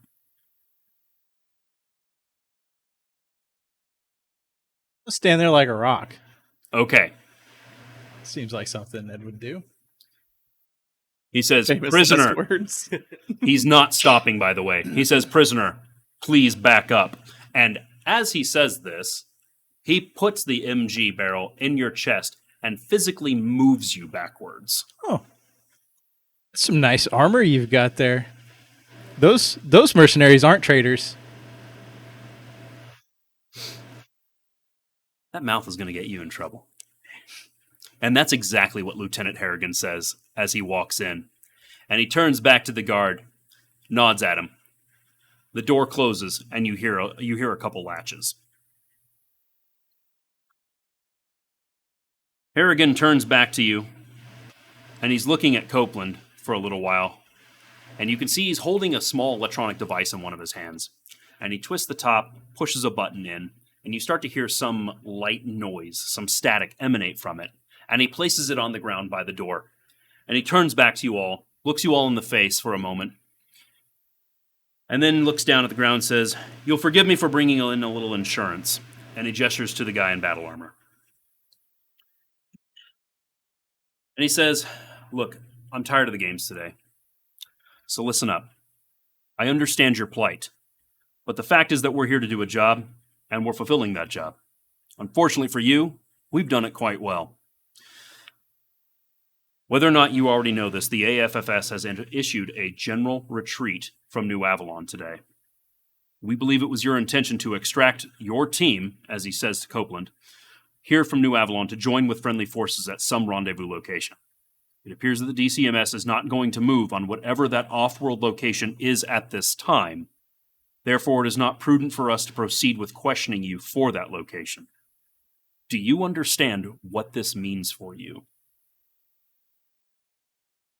No. Rice paddy duty? Nothing good. Copeland just kind of looks at you guys and just like, Just be like, look, if you get me one of those straw hats, I will do rice paddy duty to try to pay off that mislinks, but that's about all I can offer. he's not impressed. He does not find your joking funny.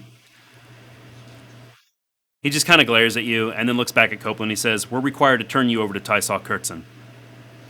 Oh, And he turns to the soldier in battle armor, and then he looks back out the door window, and then he turns back around, and he lowers his voice, and he says, steps in a little bit closer to Copeland, "You all can hear this.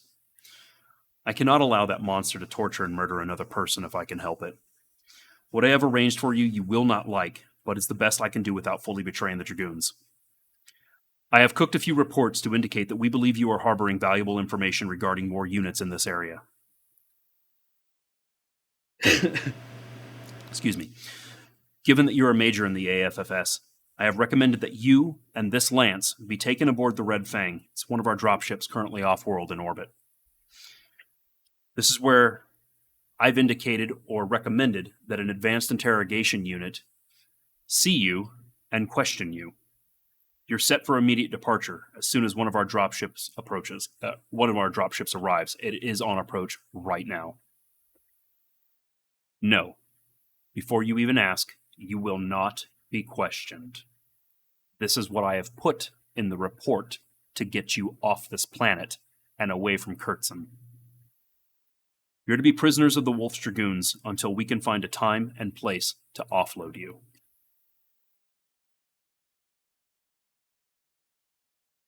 We're going to flash forward a little bit. You guys load up on that dropship. You're all shackled. They found it fit to attach a device to your face that prohibits you from speaking. It's like one of those There are prison more spit than guards. more than one way to communicate. And I'm sure you know all of them. Yes. You've been around. This ain't your first rodeo. For the next 4 called a months, poop you all crayon. remain prisoners on board the WDS Red Fang until the ship joins up with a jump ship, another Dragoon jump ship, as part of a routine rotation out of the New Avalon system. As this ship jumps to the Coloma system, another former Federated Suns world nearby the New Avalon system, when it reaches the Coloma system, another Draconis Combine ship is there, and orders are given to the Red Fang crew to intercept and board another Federated Sun ship. The ship claims to be a merchant ship in the area. You are a part of this dropship as it boards this so-called merchant ship. The Wolf's Dragoons Marines find that there's nothing intimidating, nothing threatening, and nothing of military value. This really is a merchant ship. It is deemed by the Wolf's Dragoons that this ship is to do what it needs to do offload whatever drop ships it needs to, recharge its drives, and then jump out of system as soon as it can. The officers and other staff members aboard the Red Fang, who are privy to Lieutenant Harrigan's little ploy, his little clandestine operation, they see this as an opportunity to offload you. You've been prisoners on board this dropship for 4 months, and they arrange to transfer you to this merchant class dropship. They make a deal with the captain. And after their jump drives have been recharged, they jump out of system to another Federated Suns controlled world. There is a minor AFFS presence in this system, and they hand you all off, where you are now being debriefed, cleaned up. You've still got some bad bruises, even a few months after this all happened. But for the rest of you, you can speak again. Where's my gun? Yeah, where is your gun? Where's my gun? Where is your gun? I don't know. Where's Well, my I'll gun? tell you what. You sure as hell didn't have it in your holding cell on the dropship. No. It's okay. We'll just buy you a new one. Harrigan kept it as a trophy. He's like, I don't have one of these. The war crime launcher. We're going to turn this over to the Ares Convention. He's about not We're going to his say it was fingers. Kurtzon's. I've said it before and I'll say it again. War crimes don't exist in the 31st century. Yeah, that's true. You know what? Are you sure you're not from the Capella Confederation? No comment. I thought you said you were from the Federated Suns. I don't know what to say. I don't know what to say here. What am I supposed to think? They share a border. Border It goes world. back and There forth. you go. You're from one of those planets. Okay. So you've been debriefed. And at this moment in time, you don't see Major Copeland. But perhaps you think maybe he has said something because an officer and a couple enlisted men offer you a chance to enlist in the AFFS. You do not have to take it. You can take it. But since you guys were cadets, you've been through an ordeal, and potentially behind the scenes some kind words were said, some recommendations, some referrals were given. You've been offered a chance to enlist in the Armed Forces of the Federated Suns. What you do is not for you to decide right now.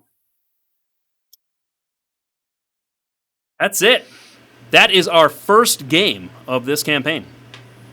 I'm excited. Yay. You're excited? I'm excited. You're excited? I hope so. We all blew up. All right. Anything else? If there is nothing else, I do want to go ahead and just say something to our potential 2 viewers. We've dropped 2 guys.